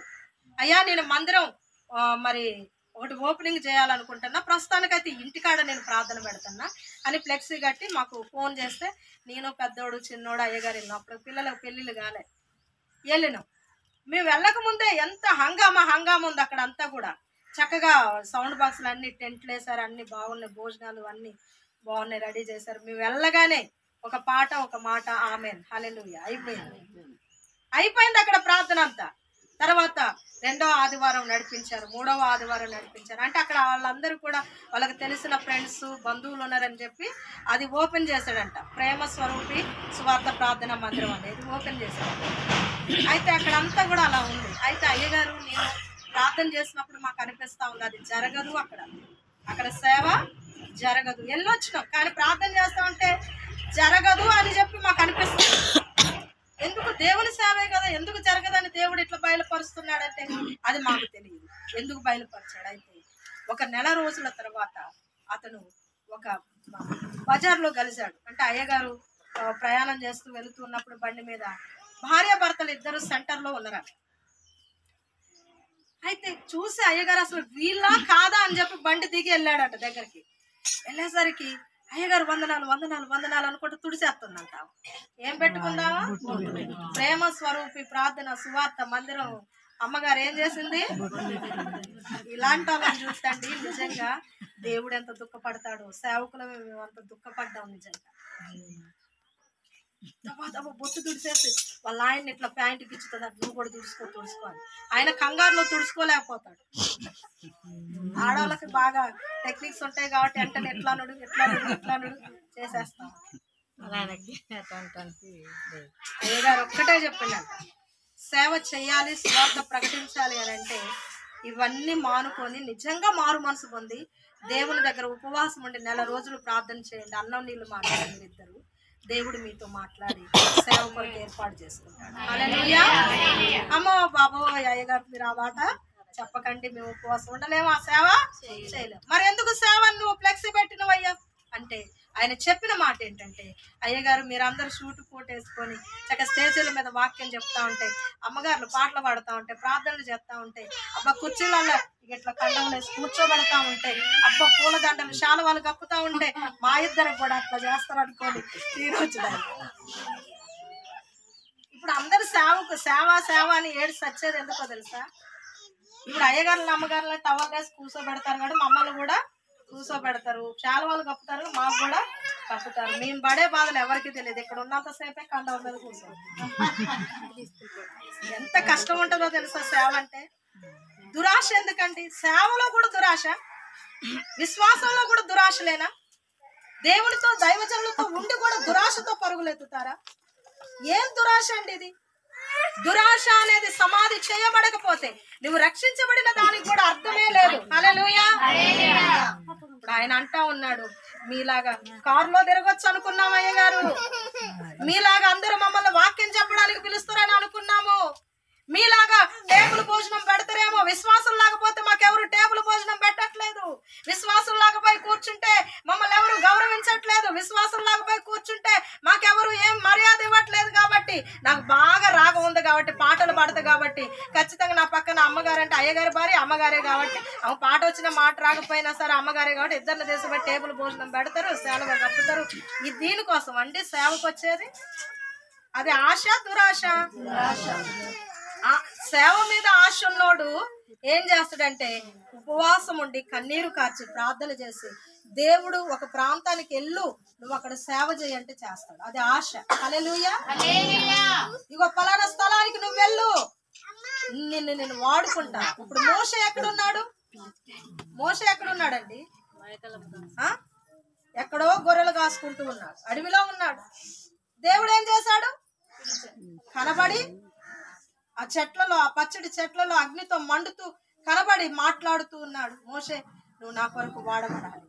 అడవిలో ఉన్న దేవుడు ఏర్పాటు చేసుకుంటాడు. హల్లెలూయా. నిజంగా ఆయన చిత్త ప్రకారంగా నువ్వు చేసే బిడ్డవైతే, ఆయనకి ఇష్టమైన రీతిలో నువ్వు బ్రతుకుతూ ఉంటే, నువ్వు ఎలా దేవునిలో వాడబడాలో, ఎంత మందిని ప్రభు దగ్గరకు నడిపించాలో నీ ద్వారా కార్యాలు జరుగుతాయి. హల్లెలూయా. అంతేగాని దురాశతో చేస్తే మాత్రం అది జరిగే పనే. సేవ అంటే దురాశతో చేసేది కాదండి. దురాశతో బహుమానం కోసం పరిగెత్తాడు, కానీ దురాశ ఏమైంది? దుఃఖానికి కుష్ఠవ్యాధి వచ్చేసింది. మోషే దురాశతో సేవకు రాలేదు, దేవుని పిలుపును అందుకొని సేవ చేశాడు. హల్లెలూయా. ఇంకోటి ఏమన్నాడు తెలుసా? అయ్యా నేను నోటి మాంద్యము నేను నత్తివాడనయ్యా. ఏమంటాడు? నేను నత్తుండి అయ్యా. నా మాటలు వచ్చిన వాళ్ళు ఎంతో మంది ఉన్నారు, వాళ్ళని ఏర్పాటు చేసుకుంటే ప్రభు ఏమంటాడు? నత్తోడివైనా నత్తి మాటలు నేను బాగా చేసి నిన్ను వాడుకుంటా. హల్లెలూయా. కొంతమంది అనుకునేది ఏంటో తెలుసా? బాగా పాటలు పాడి ప్రార్థన వచ్చి బాగా వాక్యాలు తెలిసిన వాళ్ళని దేవుడు వాడుకుంటాడు అనుకుంటాడు, కానీ చదువు రాని వాళ్ళని కూడా దేవుడు వాడుకుంటాడు. హల్లెలూయా. వాడుకుంటాడు కానీ దురాశ రాకూడదు. ఏం రాకూడదు? అందరినీ దేవుడు వాడుకుంటాడు, కానీ ఏ ఆశ రాకూడదు. నీకేదో గొప్పతనం కావాలనో దేనికోసం చేసావనుకో, అంతే సంగతులు. ఫస్ట్ వారం 5 వచ్చారు, 2వ వారం 3 వచ్చారు, 4వ వారం 2 వచ్చారు, ఇంకొక వారానికి భార్యాభర్తలు 2 వాక్యం చెప్పుకుంటారు. ఇప్పుడు ఏమైంది? అరే దేవుడా, ఏదో ఒక మందిరానికి పోతే బాగుంటది కానీ మళ్ళీ సిగ్గు. సేవకులు అని బోర్డు పెట్టిన తర్వాత మళ్ళీ మందిరానికి ఏదో ఒక దానికి అయ్యగారు మీరు ఎక్కడికి వచ్చారేంట. ఇప్పుడు ఏం చేయాలి మరి? బొట్టు పెట్టుకొని మేము దేవుణ్ణి వదిలేసినాం, మాకు ఆ దేవుని వల్ల ఏం అచ్చికి రాలేదు. మళ్ళీ ఇదొకటి చూసారండి. ఈ రోజున జనాలు ఎలా ఉన్నారు? దురాశ అనేది మనలోనికి రాకూడదు. దురాశ సమాధి చేయబడునుగా. ఏ సమాధి చేయబడాలి? ఒకటి పోకిరి శాస్త్రాలు సమాధి చేయబడాలి, రెండవదిగా దురాశ సమాధి చేయబడాలి. ఇంకోటి ఏంటి? చదవండి. మద్యపానము సమాధి చేయబడాలి. హల్లెలూయా. మద్యపానం అనేది మరి చాలా భయంకరమైనది. దానివలన మీరు చదివిన వాక్యం అంతా కూడా చెప్పడానికి అవకాశం లేదు. సామెతలు 23లో అక్కడ అంటాడు, తాగాట మరి మన కళ్ళకి విపరీతమైన కనపడతాయి అట. ఏం కనపడతాయి? తాగిన వాళ్ళకి ఏం కనపడతాయి అంటే విపరీతమైనవి. అంటే ఒక్కడు ఇద్దరులాగా కనపడవచ్చు, ఇద్దరు నలుగురులాగా జరుగు అని అంటాడు. ఒక ఆయన మేము సంతోష్ దగ్గర ఫస్ట్ లో వచ్చినప్పుడు మన చర్చి ముందు స్తంభం ఉంది కదా, అప్పుడు కంచలేడు ఏముంది అయితే జరగబోయి అంటాడు. అరే అక్కడ మనిషే లేడు, ఎవరితో మాట్లాడతాడు నేనని చెప్పేసి మేము వెళ్ళాం అనమాట. దగ్గరికి వెళ్ళి చూస్తే నాగేశ్వరరావు ఎవరితో మాట్లాడుతాను నువ్వు అని అయ్యగారంటే,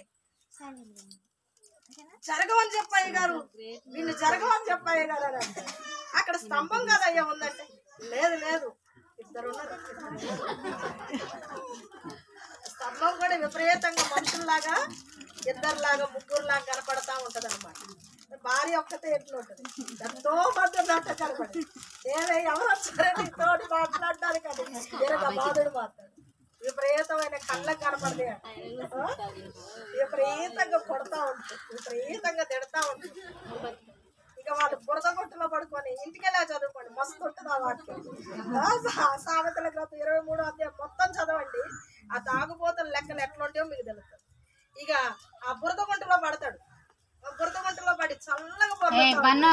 ఎంత చక్కగా పొర్లుతాడంటే అసలు ఆ ఏసీలో ఉన్నట్టు బొర్లుతూ ఉంటాడు. ఎవరన్నా వచ్చి అరే ఇందులో ఎందుకు బొర్లుతున్నావు అయ్యో అని చెప్పి ఎత్తుకొని వద్దామన్న బరువు మనం మొయ్యలేము. వాడు అందరినే కొట్టుకుంటా ఉంటాడు. అది ఎలా ఉంటదంటే వాడ పొయ్యి మీద పడుకున్నట్టు ఉంటది. హల్లెలూయా. సముద్రంలో వాడ కొయ్యలు చూసారా ఎప్పుడైనా? సముద్రంలో అక్కడక్కడ వాడ కొయ్యల్లాగా ఇట్లా ఉంటాయి అన్నమాట. చెట్లు కనపడతా ఉంటాయి. కొన్ని నీళ్ళల్లో కూడా చెట్లు, కిన్నెరసానిలో కొన్ని చెట్లు ఉంటాయి మధ్యలో. కిన్నెరసాని ప్రాజెక్ట్ దగ్గరికి వెళ్తే కనపడతా ఉంటాయి. చూసారు ఎప్పుడైనా కిన్నెరసాని? ఇది తెలియాలంటే చూడండి. ఆవిడ వాక్యం ఆధారాలు నేను చెప్తున్నా, ఎందుకంటే మీరు అనుకుంటారుగా గోదావరి ఎక్కడ లేవుగా, అమ్మగారు అబద్ధం చెప్తుంది. వాడపోయే మీద సముద్రం మధ్యలో పడుకున్నట్టు ఉంటది. అంటే తాగిన వాళ్ళకి ఎక్కడ పడుకొని సముద్రం మధ్యలో వాడపోయే మీద పడుకుంటే చల్లగా ఉంటది, హ్యాపీగా ఉంటది, హాయిగా ఉంటది. కానీ అట్లుందంట బురద బొమ్మ. ఎంత సెంటు వాసన అందులో పడి పొర్లుతా ఉంటే వాసన తగ్గిద్దా పెరిగిద్దా? సెంటు వాసన. ఏ వాసన? సెంటు వాసన, దుర్వాసన కాదది. కాబట్టి ఈ విధంగా అందుకే తాగుబోతుతనం అనేది ఉండకూడదు. హల్లెలూయా. ఆడోళ్ళు మగోళ్ళు తాగేటోళ్ళు, ఆడోళ్ళు ఇప్పుడు మీరు ఎవరు తాగలేదు. అమ్మగారు మాకు అవసరమా ఇది అని మీరు అనుకోవచ్చు. కానీ రక్షించబడిన వాళ్ళు మీ ఇంట్లో కూడా ఉన్నారు. వాళ్ళు తాగుతున్నారేమో, వారి కొరకు ప్రార్థన చేయదు. ఈ నెల ఈ లోకాశల విషయమే చచ్చిపోయి నేను కాల్చబడి బూడిదగా మార్చబడి సమాధి చేయబడి కనబడకుండా ఉన్నాను. ఇదిగో నా లోకాశలన్నీ కనబడకుండా, పాపాలన్నీ కూడా కనబడకుండా ఉన్నాయో. నా ఇంట్లో ఉన్న నా పిల్లలు, నా భర్త, నా కుటుంబం, నా స్నేహితుల్లో ఉన్న ఆ యొక్క దురాశలు, పోకిరి శాస్త్రులు కనబడకుండా కాల్చివేసి బూడిదిగా చేసి గోదాట్లో గలుపునాయన సమాధి చేయి ప్రభు. హల్లెలూయా. సమాధి చేయబడును గాక. ఇది మన ప్రార్థన. ఇంకోటి ఏమన్నాడు? దురాశలు ఇంకా అల్లరితో కూడిన ఆటపాటలు ఎలా ఉంటాయి? వాటికి రూపం ఉందా లేదా? అల్లరితో కూడిన ఆటపాటలు ఇశ్రాయేలు ప్రజలు ఆడారు. అల్లరితో కూడిన ఆటపాటలు విచ్చలవిడిగా ఎగరడం, ఇక బావని మరదలు పట్టుకొని ఎగరడం, మరదల్ని బావ పట్టుకొని ఎగరడం, మావ అనుకుంటే ఎగరడం. ఎంత ఘోరంగా ఉంటుందో తెలుసు అల్లరితో కూడిన. కొంతమంది యేసుప్రభుని నమ్ముకొని మందిరానికి వచ్చి బాప్తిసాలు తీసుకున్న కూడా పెళ్లిళ్ళ టైంలో వాళ్ళని చూడాలి, దెయ్యాలు బట్టి ఎగురుతా ఉంటారు. ఎవరిని పట్టుకొని ఎగురుతున్నావు? బాప్తిసాలు తీసుకొని రక్షించబడి యేసు రక్తంలో కడగబడి బల్లలో చేయి వేస్తూ నువ్వు పెళ్లి కాడ ఎగరాల్సినంత అవసరం నీకేముంది? నీకేమైనా 1016 ఇస్తారా వాళ్ళు? కొంతమంది అట్లా కూడా ఆశపడి ఎగిరేటోళ్ళు ఉంటారు. అమ్మ నువ్వు ఒకప్పుడు లోకంలో ఉన్నప్పుడు బాగా డ్యాన్స్ వేసేదానివి, ఇప్పుడు కూడా వెయ్యానంటే బాప్తిసం తీసుకొని కూడా ఎగురుతారండి. ఈ రోజున అల్లరితో కూడిన ఆటపాటలు అయ్యి డీజే బాక్స్ పెడితే సాలిగా వీళ్ళ నడుము ఆగదు. అక్కడ కురుకుతారు, వెళ్ళిపోతారు, పాముల్లాగా ఎగురుతాంటారు. ఇక బుసగొట్టుకుంటారు. బుసగొట్టిన పాము ఎట్లా, పడిగిప్పిన పాము ఎట్లా అట్లా ఎగురుతా ఉంటారు చాలా మంది. కాబట్టి బిడ్డలారా మీకు చెప్పి 21 చేయండి, 61 చేయండి, మీరు ఏదైనా చేయండి. డీజే బాక్సులు దేవుని వాక్యం కొరకు, పాటల కొరకు తప్ప డాన్సుల కొరకు, సినిమా పాటల కొరకు ఉండకుండాను గాక. క్రైస్తవుల ఇళ్ళని నేను చూస్తూ ఉన్నప్పుడు సినిమా పాటలు డీజే బాక్సులో వస్తూ ఉంటే ప్రార్థన అయిపోయిన తర్వాత నాకు కన్నీరు ఆగట్లేదు. కొన్ని స్థలాలకు వెళ్ళినప్పుడు మన సారపాకులో ఒక ఫంక్షన్ పెట్టారు. కొన్ని లక్షల రూపాయలు ఖర్చు పెట్టి మ్యాచ్డ్ ఫంక్షన్ పెట్టారు. అమ్మాయికి మమ్మల్ని కూడా ఆహ్వానించారు. మేము వెళ్ళాం. అక్కడ ప్రేయర్ అంతా అయిపోయింది, భోజనాలు అయిపోయినాయి. ఎవరు ఇంటికి వాళ్ళు వెళ్ళిపో భోజనాలు చేసిన వాళ్ళు అమ్మాయిని చూసుకుంటూ కూర్చున్నారు. పెద్ద ఎల్ఈడి పెట్టారు. అందులో ఆ మ్యాచ్డ్ అయిన అమ్మాయితో ముందే కొన్ని షూటింగ్లు తీసి అందులో పెట్టారు. వీళ్ళు అవన్నీ చూసి పరవశించిపోతూ ఉన్నారు. అందులో సినిమా పాటలు పెట్టారు. ఏం పాటలు పెట్టారు? దేవుని పాటలు ఎన్నో ఉన్నాయి, శుభకార్యాలకు సంబంధించి దీవెనకరమైన మాటలు ఎన్నో ఉన్నాయి. అవి పెట్టారు. అవి అయిపోయిన తర్వాత ఇక మేము భోజనం చేసి అక్కడ ఒక నిమిషం కూడా ఉండలేదు. ఇక సేవకులు ఉన్నారని కూడా చూడట్లా. ఈ రోజుల్లో మూల తిరిగారా లేదా అంతే. మూల తిరగంగానే సౌండ్ బాక్స్లు పెద్దగా మోగుతూ ఉన్నాయి. ఎంత భయంకరమైన పాటలు అంటే అంత భయంకరమైన పాటలు. డాన్సుల మీద డాన్సులు వేస్తున్నారు. నీ ఇంట్లో అల్లరితో కూడిన ఆటపాటలు ఎవరిలోనైనా ఉంటాయి, అవి తీసివేసుకోవాలి. హల్లెలూయా. ఉంటే తీసివేసుకోవాలి. కొంతమంది ఇక అందులో ఆడనియట్లేదని ఇక ఇప్పుడు యూట్యూబ్లలో ఎగురుతారు. దేవుని పాటలకి యవనస్తులు ఎగరొచ్చా? మళ్ళీ వాళ్ళు మంచి వస్త్రధారణ అయితే బాగుండేది. ఈ చున్నీలు ఉండేది లేదు, ఏమి లేదు. ఇట్లా ఇట్లా అనుకుంటే ఎగరడం ఎంత భయంకరం అంటే అంత భయంకరంగా ఉంది. లోకం చెడిపోతుంది. దేవుని పాట పెట్టినా నువ్వు సినిమా డాన్సులో స్టెప్పులు ఎత్తున్నావు కాబట్టి అది నేను ఇష్టపడను. హల్లెలూయా. అంటే సైతాను సులువుగా చిక్కుల్లో పెడుతుంది నేను పాపంలో. అది సులువుగా చిక్కులు పెట్టినట్టేగా. అయ్యగారు అమ్మగారు ఒకవేళ ఈ విషయంలో గద్దిచ్చారనుకోండి, ఏమ్మా మీ అమ్మాయిని అట్లా ఎందుకు ఎగిరిచ్చారు అని అంటే దేవుని పాటే కదా అయ్యగారు. ఏం పాట ఆట? అంటే దేవుని పాట మీద పోతుంది అది. కానీ నీ బిడ్డ యవనస్తురాలు కదా, అవయవ భాగాలు వచ్చిన తర్వాత మ్యాచ్డ్ అయిన తర్వాత డాన్స్లు ఏపించకండి. హల్లెలూయా. డాన్స్లు ఎవరితో వేయించాలి? ఈ చిన్నపిల్లలతో వేయించాలి. ఇప్పుడు ఆరాధన ఉంది, శైలి ఉంది, ఈ చిన్నపిల్లలు ఇలా తేనమ్మ ఉంది. ఈ చిన్న చిన్న పిల్లలతో డాన్స్ వేయించాలి. ముట్టుకుంటది, అందరు ఎత్తుకుంటారు, చూడడానికి అందంగా ఉంటది. పెద్ద పెద్ద వయసు పిల్లల్లో పెడితే వాళ్ళు సినిమా స్టెప్పులు సినిమా పాటలు పెట్టి స్టెప్పులు నేర్చుకొని దేవుని పాటలో డాన్స్ వేస్తారు. ఎంత అపవాది కళ్ళు మూతలేస్తుందో తెలుసా. అందుకే ఎక్కడికైనా పెళ్లిళ్ళకి వెళ్ళినా, మ్యాచ్డ్ ఫంక్షన్కి వెళ్ళినా, ఎక్కడికైనా 21కి వెళ్ళినా, 6వ నెల ఫంక్షన్కి వెళ్ళినా, ఇంకా మీ బంధువులలో ఎవరి ఇళ్లకి వెళ్ళినా మీరు అల్లరితో కూడిన ఆట పాటల్లో ఉండకుందురు కాక. ఎవరు లాగుతారు కూడా కొంతమంది. అక్క నువ్వు బాగా వేసేదాన్ని అక్క, రా వేద్దుగా నేనంటే అబ్బో నన్ను బాగా మెచ్చుకున్నారని మొలక చెట్టు ఎక్కువ అక్కడ నుండి ఊడిపడి నరకానికి పోవటం అయింది. సినిమా పాటలు, సినిమా డాన్సులు ఇవన్నీ అల్లరితో కూడిన ఆటపాటలే. హల్లెలూయా. ఈ అల్లరితో కూడిన ఆటపాటలు ఇశ్రాయేలు ప్రజల్లోనికి వచ్చాయి. ఎందుకు వచ్చారంటే వారు మరి మోషే కొండ మీదకి వెళ్ళి 40 రోజులు కూడా ఉపవాసం ఉండి దేవుని శాసనాల కొరకు, ఆజ్ఞల కొరకు ప్రార్థిస్తూ ఉంటే వీళ్ళు ఇక్కడ కింద చేరి ఇక మనల్ని నడిపించిన వాడు లేడు, చచ్చిపోయే ఉంటాడు. ఇక మనల్ని నడిపించింది పోత దూడని బంగారంతో అన్ని కూడా చేయించి కొత్త దూడని చేయించి అహరోను ముందుకు నెట్టి పాప అమాయకుడు అహరోను. మోషే అంతా అహరోను మీ అన్నేమో మీ తమ్ముడేమో పైకి పోయింది 40 రోజులు. ఏమయ్యా బాబు నువ్వేమో ఎక్కడ ఉన్నావు? మేము చచ్చిపోతున్నాం, మమ్మల్ని ముందుకు పోనీయట్లా, అటు వెనక్కి ఐగుప్తుకి పోనీయట్లేదు, మా దేవుడు ఎవరో మాకే తెలియట్లేదు అంటే కష్టాల నుండి, నష్టాల నుండి, ఇబ్బందుల నుండి, ఇరుకుల నుండి విడిపించి నడిపించి సముద్రం ఎర్ర సముద్రం దాటించి యోర్దాను నది దాటించి ఇంకేంటి ఎరుకో గోడలు కూల్చివేసి ఎంతో మంది రాజులను చంపివేసి తన ప్రజలను క్షేమంగా ఆకలైతే ఆహారం ఇచ్చి, దాహమైతే దప్పిక తీర్చి, వస్త్రాలు పాతగిలకుండా చేసి, చెప్పులు అరగకుండా చేసి, నీ అందం పాడు కాకుండా చేసి అన్ని విధాలా నేను క్షేమంగా ఉంచిన దేవుడు నీకు అర్థం కావట్లేదా? ఇప్పుడు ఏం కావాల్సి వచ్చింది? మా దేవుడు ఎవరో మాకు తెలియట్లేదు కాబట్టి పోత దూడను తయారు, ఐగుప్తులో ఉన్న దేవతను వారు తయారు చేసుకున్నారు. ఆ దేవతను మొక్కుతూ ఆటలాడుతూ పాటలు పాడుతున్నారు. హల్లెలూయా. ఇక డాన్సులు వాళ్ళ ఇష్టం. ఇంతకుముందు ఎట్లయితే ఎగిరారో అట్లయితే ఎగురుడు స్టార్ట్ చేశారు.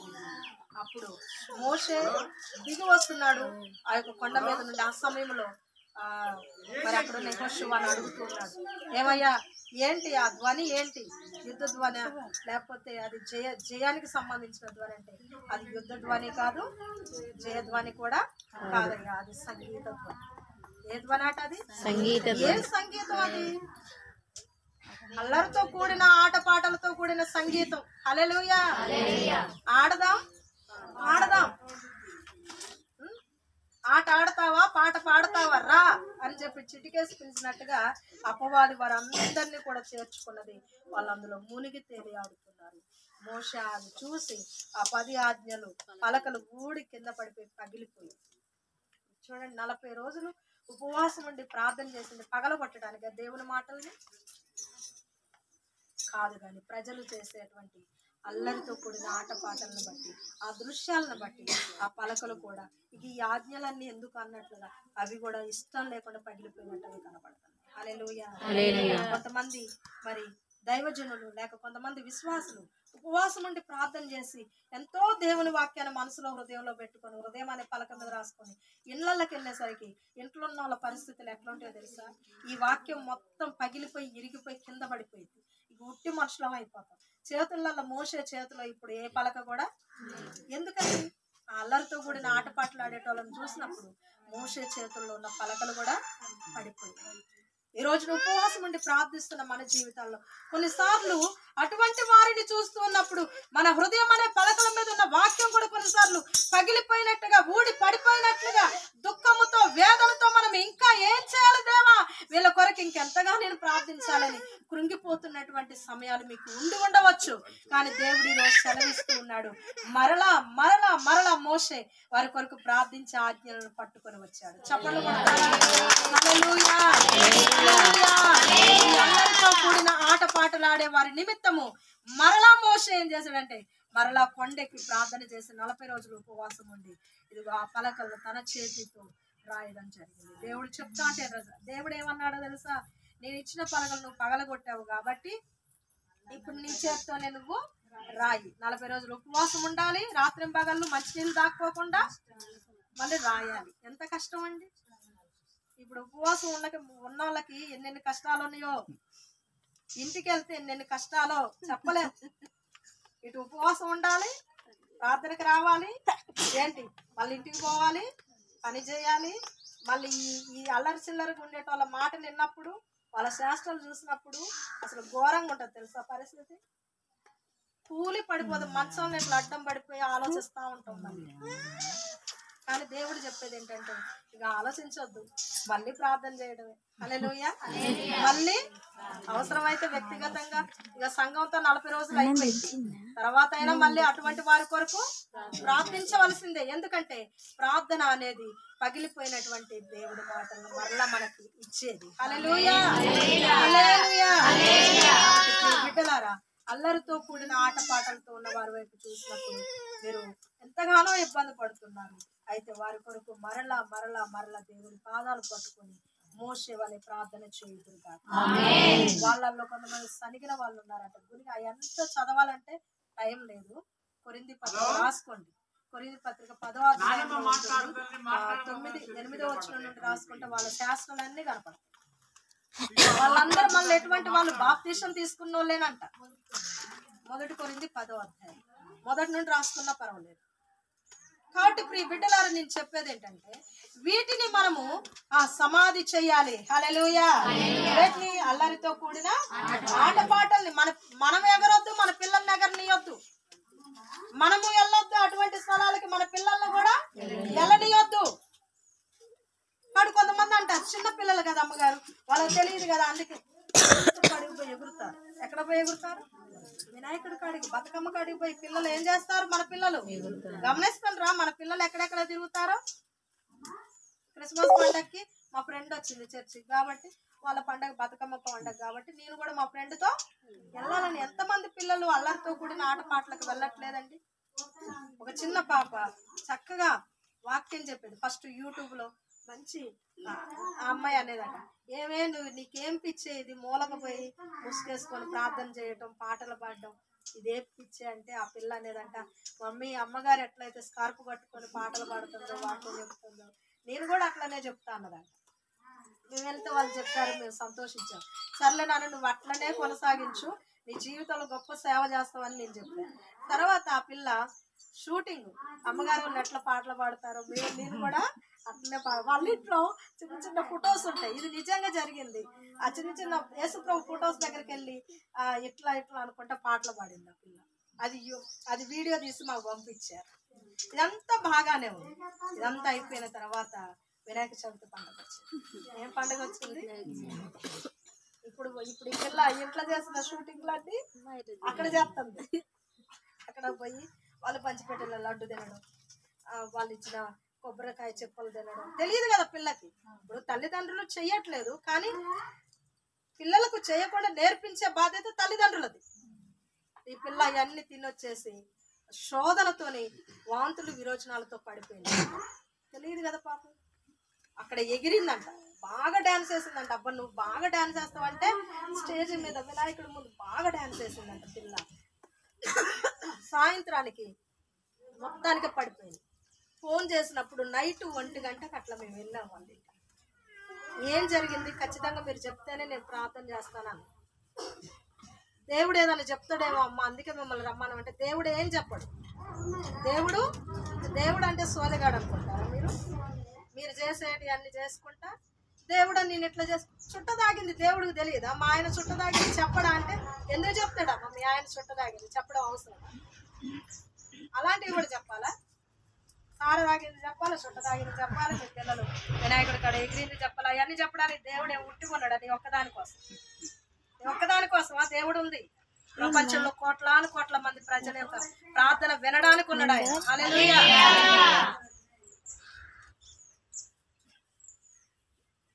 అప్పుడు నేను అన్నా, దేవుడు ఇప్పుడు ఏం చెప్పడు, నువ్వు ఉపవాస ప్రార్థనకు రా, ఆదివారం ఆరాధనకు రా, నీ బిడ్డలు తీసుకో. అప్పుడు దేవుడు మాట్లాడతాడు. నువ్వు ఉపవాసం ఉండినా నేను కూడా ఉపవాసం ఉండి ప్రార్థన. నువ్వు ఎట్లా పడితే అట్లా దేవుడు మాట్లాడతాడనే మిమ్మల్ని రప్పించినానంటే నేను కొన్ని స్థలాలకు వెళ్ళట్లేదు. ఎందుకంటే కొంతమంది ఎట్లా పిలుస్తుంటారంటే వాళ్ళ అవసరానికి అప్పటికప్పుడు అమ్మగారు మీరు తొందరగా రావాలి, తొందరగా. మా ఆయన ఏముందో మా ఆయన లోపల చెప్పండి. ఏ దేవారా ఏమన్నా సోదేవా?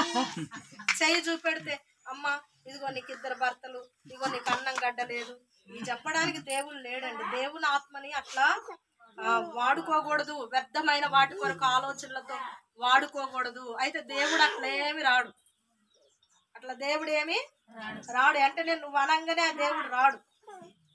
ఎంతో శుభ్రంగా శుద్ధిగా ఉంటేనే పరిశుద్ధాత్మ దేవుడు ఒక వ్యక్తికి ఒక మాట బయలుపరుస్తాడు. కొన్నిసార్లు బయలుపరిచిన మాటలు కూడా వ్యర్థపరిచేటోళ్ళు ఉంటారు. బయలుపరచకపోతే దేవుడు మా ఇంట్లో ఎందుకు మాట్లాడలే, ఎందుకు మాట్లాడలేదు, నువ్వు నీ జీవితం ఎట్లుందో మాకేం తెలుసు, దేవా నాతో ఎందుకు మాట్లాడలేదయ్యా అని పశ్చాత్తాపడి ప్రార్థన చేయి, దేవుడు మాట్లాడేటట్టు. అప్పుడు నేను చెప్తాను, నువ్వు శుక్రవారం ఉపవాసం ఉండి ప్రార్థన చేస్తే నేను కూడా ప్రార్థన చేస్తా, దేవుడు మాట్లాడతాడు. దేవుడు మాట్లాడిందా కొద్దమ్మ గారు నేను ఉపవాసం ఉండలేను కానీ మా అమ్మాయి అక్కడ పోయి ఎగిరి 5 వచ్చిందని. హల్లెలూయా.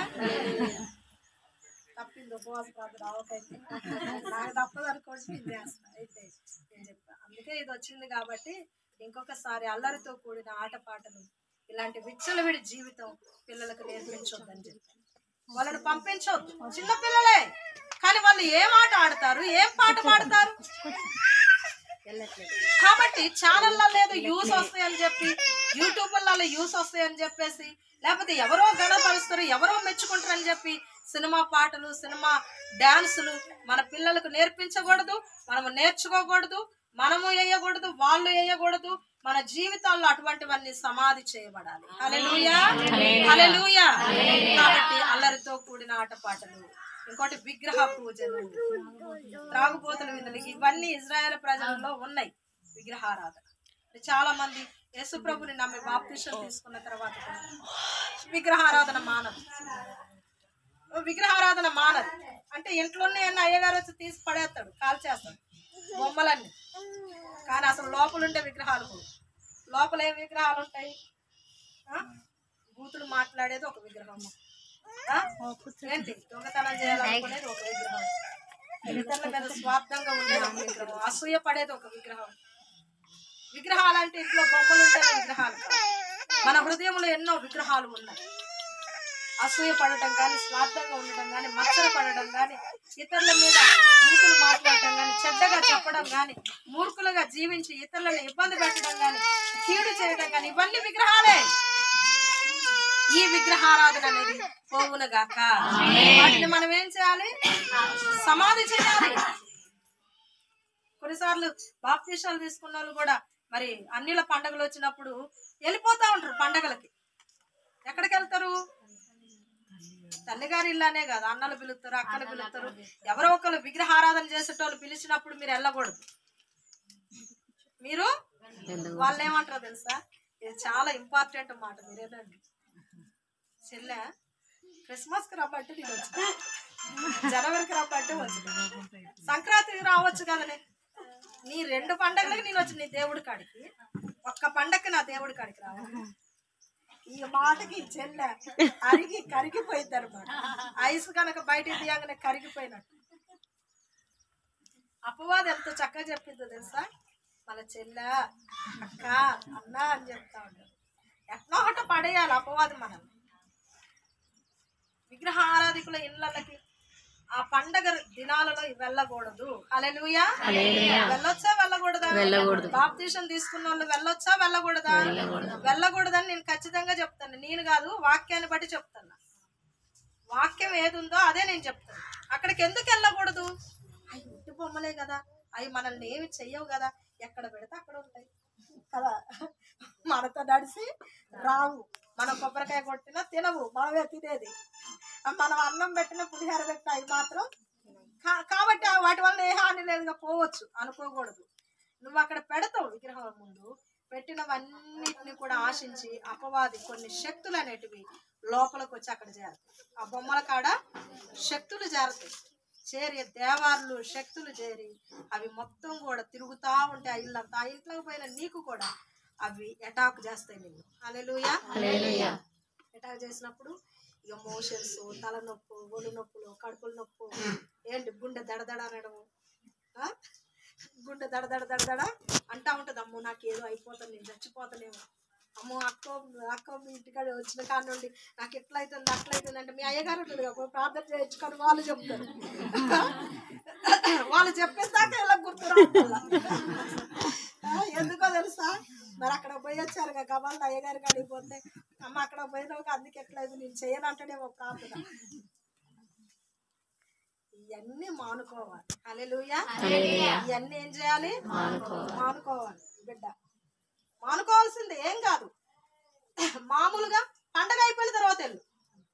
ఇవాళ పండగ అయిపోయింది అనుకో, అంతకి నీకు ఇష్టం, వాళ్ళు బాగా కావాలని పిలిచారంటే, పిల్లలకు సెలవులు ఇచ్చారు కాబట్టి నువ్వు వెళ్ళు. నీ పిల్లల్ని తీసుకొని చక్కగా వెళ్ళి చక్కగా హ్యాపీగా ప్రార్థన చేసుకొని చక్కగా అక్కడ ఉండి 4 రోజులు. కానీ పండగ రోజు మాత్రం ఎవ్వరు, పూజలు జరిగే రోజులలో ఎవ్వరు వెళ్ళొద్దు. నేను చెప్తున్న బిడ్డలారా, ఎవ్వరు వెళ్ళొద్దు. దానివల్ల కూడా పిల్లలకి కొన్ని మనకు తెలియకుండా కొన్ని అనారోగ్య పరిస్థితులు వస్తాయి. అవి వచ్చినప్పుడు మనకు అర్థం కాదు, హాస్పిటల్ ఎమ్మడి తిప్పుతూ ఉంటాం, రోగాలు పోవు. మనం హాస్పిటల్లో తిరుగుతాం, మనకి ఏమవుతుందో మనకు తెలియదు. చచ్చిపోతానేమో అనిపిస్తూ ఉంటుంది చివరికి, చచ్చిపోతే బాగుండని అనిపిస్తుంది చివరికి. కాబట్టి ఇవన్నీ కూడా మానుకోవాలి. సెలవులు ఇచ్చినప్పుడు, సెలవులు ఇచ్చారని పిల్లల్ని పండగకి పంపకూడదు. పండగకి పంపితే ఏం జరిగింది పిల్లలకు తెలియదు. ఎక్కడెక్కడనో విగ్రహారాధన చేసే వాళ్ళ ఇళ్ళల్లో కూడా ఫ్రెండ్స్ ఉంటారు కదా చిన్న పిల్లలు, వాళ్ళ ఇళ్ళకి వెళ్ళినప్పుడు వాళ్ళ తల్లిదండ్రులు ఏం చేస్తారు, ఏదో కొబ్బరి చెప్పు, బెల్లం ముక్క పెట్టి, దానివల్ల కూడా మన పిల్లలకి హాని కలుగుతుంది. హల్లెలూయా. హల్లెలూయా. కాబట్టి చిన్నప్పుడు ఇది సిల్వర్ పెద్దోడు ఎక్సలెంట్ స్కూల్లో చదువుకునేటప్పుడు అందులో బంగారం అంట అది తీసుకొచ్చి స్కూల్లో ఎంత ముద్ద తెచ్చి పెట్టారంట. పెట్టిన తర్వాత పిల్లలందరికి ప్రతిజ్ఞ అయిపోవడం, పిల్లలందరికి కూడా ఇంత పీసెస్ చేసి ఇస్తున్నారంట. ఇస్తా అంటే పెద్దోడు అన్నాడంట, నాకు వద్దు ఆంటీ అన్నాడంట. ఆయమ్మలు ఇస్తారంట, నాకు వద్దు ఆంటీ అన్నాడంట. ఎందుకు వద్దు నీకు అని అంటే, మా మమ్మీ మా డాడీ ఇలాంటివి తినరు, తినొద్దని చెప్పారు అని. వెంటనే అమ్మాయి సారుకు చెప్పేసారు. సారు రూమ్లోకి పిలిచి 2 దెబ్బలు కొట్టి, అరే తినాలి రండు, నా ముందే తినాలి, తినకపోతే నిన్ను కొడతా, నేను భయపెట్టి. పెద్దోడు ఒక్కటే ఒక మాట చెప్పాడు, మీరు నన్ను కొట్టినా చంపినా నేను మాత్రం ఈ బెల్లం ముక్క తిననని చెప్పి టేబుల్ మీద పెట్టాను. ఆయన షాక్ అయిపోయి ఇప్పుడు కూడా అక్కడ సార్ పేరు గబ్బర సార్ కంటే పెద్ద అయినా ఈశ్వర యూసఫ్ సార్ ఇప్పుడు కూడా అమ్మ మీ మమ్మీ మీ డాడీ అంటే గొప్పరా అంటాడంట. పిల్లలకి మనం అట్లా నేర్పించాలి. ఎవరు బెల్లం ముక్క పెడతాదేది, ఎవరు పులిహార పెడతాదేది, ఎవరు కొబ్బరి ముక్క పెడతాదేది, నువ్వు తినవు, నీ పిల్లలు తింటారు కదా, వాళ్ళకి చెప్పాలి. అవన్నీ కూడా విగ్రహారాధనకి సంబంధించినవే. హల్లెలూయా. కాబట్టి ఒకవేళ కొట్టినా పర్వాలేదు, కానీ ఎక్కడైనా ఏదైనా ముట్టకూడదని మన పిల్లలకి చెప్పి పంపించాలి. అప్పుడు దేవుడు మన పిల్లలతో ఉంటాడు, మనతో ఉంటాడు. హల్లెలూయా. కాబట్టి ఈరోజు చాలా ఉన్నాయి కాబట్టి చెప్పడానికి టైం లేదు, 2 అయ్యే ఉంటాయి అనుకుంటాను. కాబట్టి ఇష్టాన్ని నెరవేర్చదు అంటే ఇవే అన్ని జనుల ఇష్టం. ఏంటి పండగ రా అంటే వాళ్ళ ఇష్టం, వాళ్ళ ఇష్ట ప్రకారంగా మనం వెళ్తే సంతోషపడతాం. వాళ్ళ ఇష్ట ప్రకారంగా వెళ్ళకుండా తెల్లారిపోయిన వరకు వాళ్ళు కష్టపడతారు. అంటే వాళ్ళ ఇష్టాన్ని నెరవేర్చడానికి నువ్వు వెళ్తావా? వెళ్ళకూడదు. ఇంకా రక్షణ పొంది బాప్తిసం తీసుకున్న వాళ్ళకి అమ్మాయిటినండి, రక్షణ పొందిన వాళ్ళకి కొన్ని తెలియదు. కొంతమందితో నేను చెప్తూ ఉంటా, బాగా విగ్రహారాధన ఉన్న స్థలాలకు మీరు వెళ్ళకండి అమ్మా అని చెప్తా, కానీ వాళ్ళు వెళ్ళే తీరుతారు. మళ్ళీ దేవుడు ఏమని చెప్తాడేమో, దేవుడు ఏం చెప్తాడు? దయచేసి దేవుడు ఎప్పుడు చెప్తాడంటే వాక్య ప్రకారంగా మీరు ఉన్నప్పుడు అప్పుడు చెప్తాడు. హల్లెలూయా.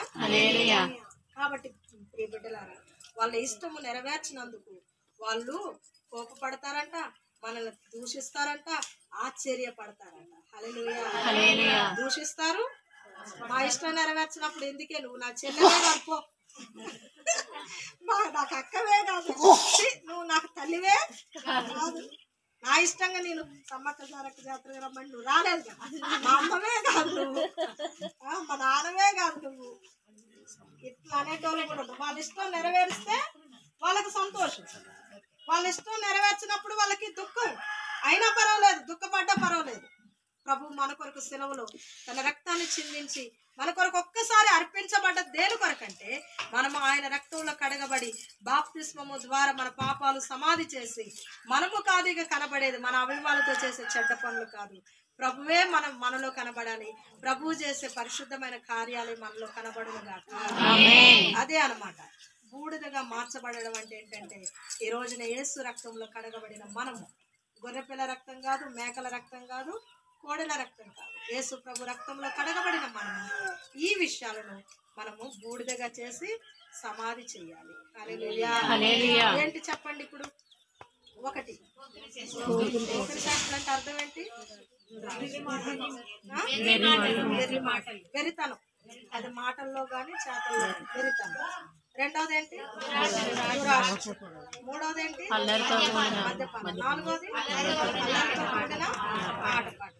ఐదోది తాగుబోతుల విందులు, చేయదగని విగ్రహ పూజ. ఇవన్నీ అన్ని జనులు ఇస్తారు, కానీ ఇవన్నీ వాళ్ళ ఇష్టాలన్నీ మనం సమాధి చేస్తాం. ఇప్పుడు వాళ్ళకి కష్టమైపోతుంది. అయినంత మాత్రాన మనం మళ్ళీ అందులో పోతే ప్రభు రాజ్యాన్ని మనము స్వతంత్రించుకోలేము. యేసు ప్రభు ఎందుకు మన కొరకు రక్తాన్ని చెల్లించాలి, ఎందుకు మన కొరకు ఆయన ప్రాణాన్ని త్యాగం చేసేదంటే మనలో ఉన్నవన్నీ చచ్చిపోవాలి, ఆయనలో మనం జీవించుదుము. చదవద్దు కానీ రోమపత్రిక 6వ అధ్యాయంలో కృప విస్తరించుచున్నదని పాపములో నిలిచి ఉందామని 5వ అధ్యాయం చివరిలో ఉంటుంది. మొదటి వచనంలో 6వ అధ్యాయంలో ఉంటుంది. కృప విస్తరించుచున్నప్పుడు పాపములో నిలిచి ఉంటే ఏం ప్రయోజనం? కానీ మీరు బాప్తిసం పొందినటువంటి ప్రతి ఒక్కరు మీ పాపములను మీరు పెట్టాలి. హల్లెలూయా. పాపం మీకు కనపడకూడదు బిడ్డలారా అని చెప్పి అక్కడ పౌలు గారు రోమ సంఘాన్ని హెచ్చరిస్తారు. కాబట్టి ఈ మాటలు మనందరి హృదయాల్లో దేవుడు ముద్రించి భద్రపరచుకుంటారు. ఉపవాస ప్రార్థనలకు అర్థం అదే. బూడిద, భస్మ బుధవారం అంటే ఏంటి? బూడిదగా మార్చబడడం. నేను ఆ రోజు చెప్పాలనుకున్నా కానీ దేవుడు ఈ రోజు కోసం సిద్ధపరిచి. హల్లెలూయా. బూడిదగా మార్చబడడం. అక్కడ కోడెలు అవి కాదు, బూడిదగా మనమే బూడిదగా, మనలో ఉన్న చెడ్డవన్నీ బూడిదగా మార్చబడి సమాధిలోనికి వెళ్ళిపోవాలి. మనం సమాధి మీద ఆ జీవముతో నిలబడాలి. శవం లోపల ఉండాలి, జీవం పైన.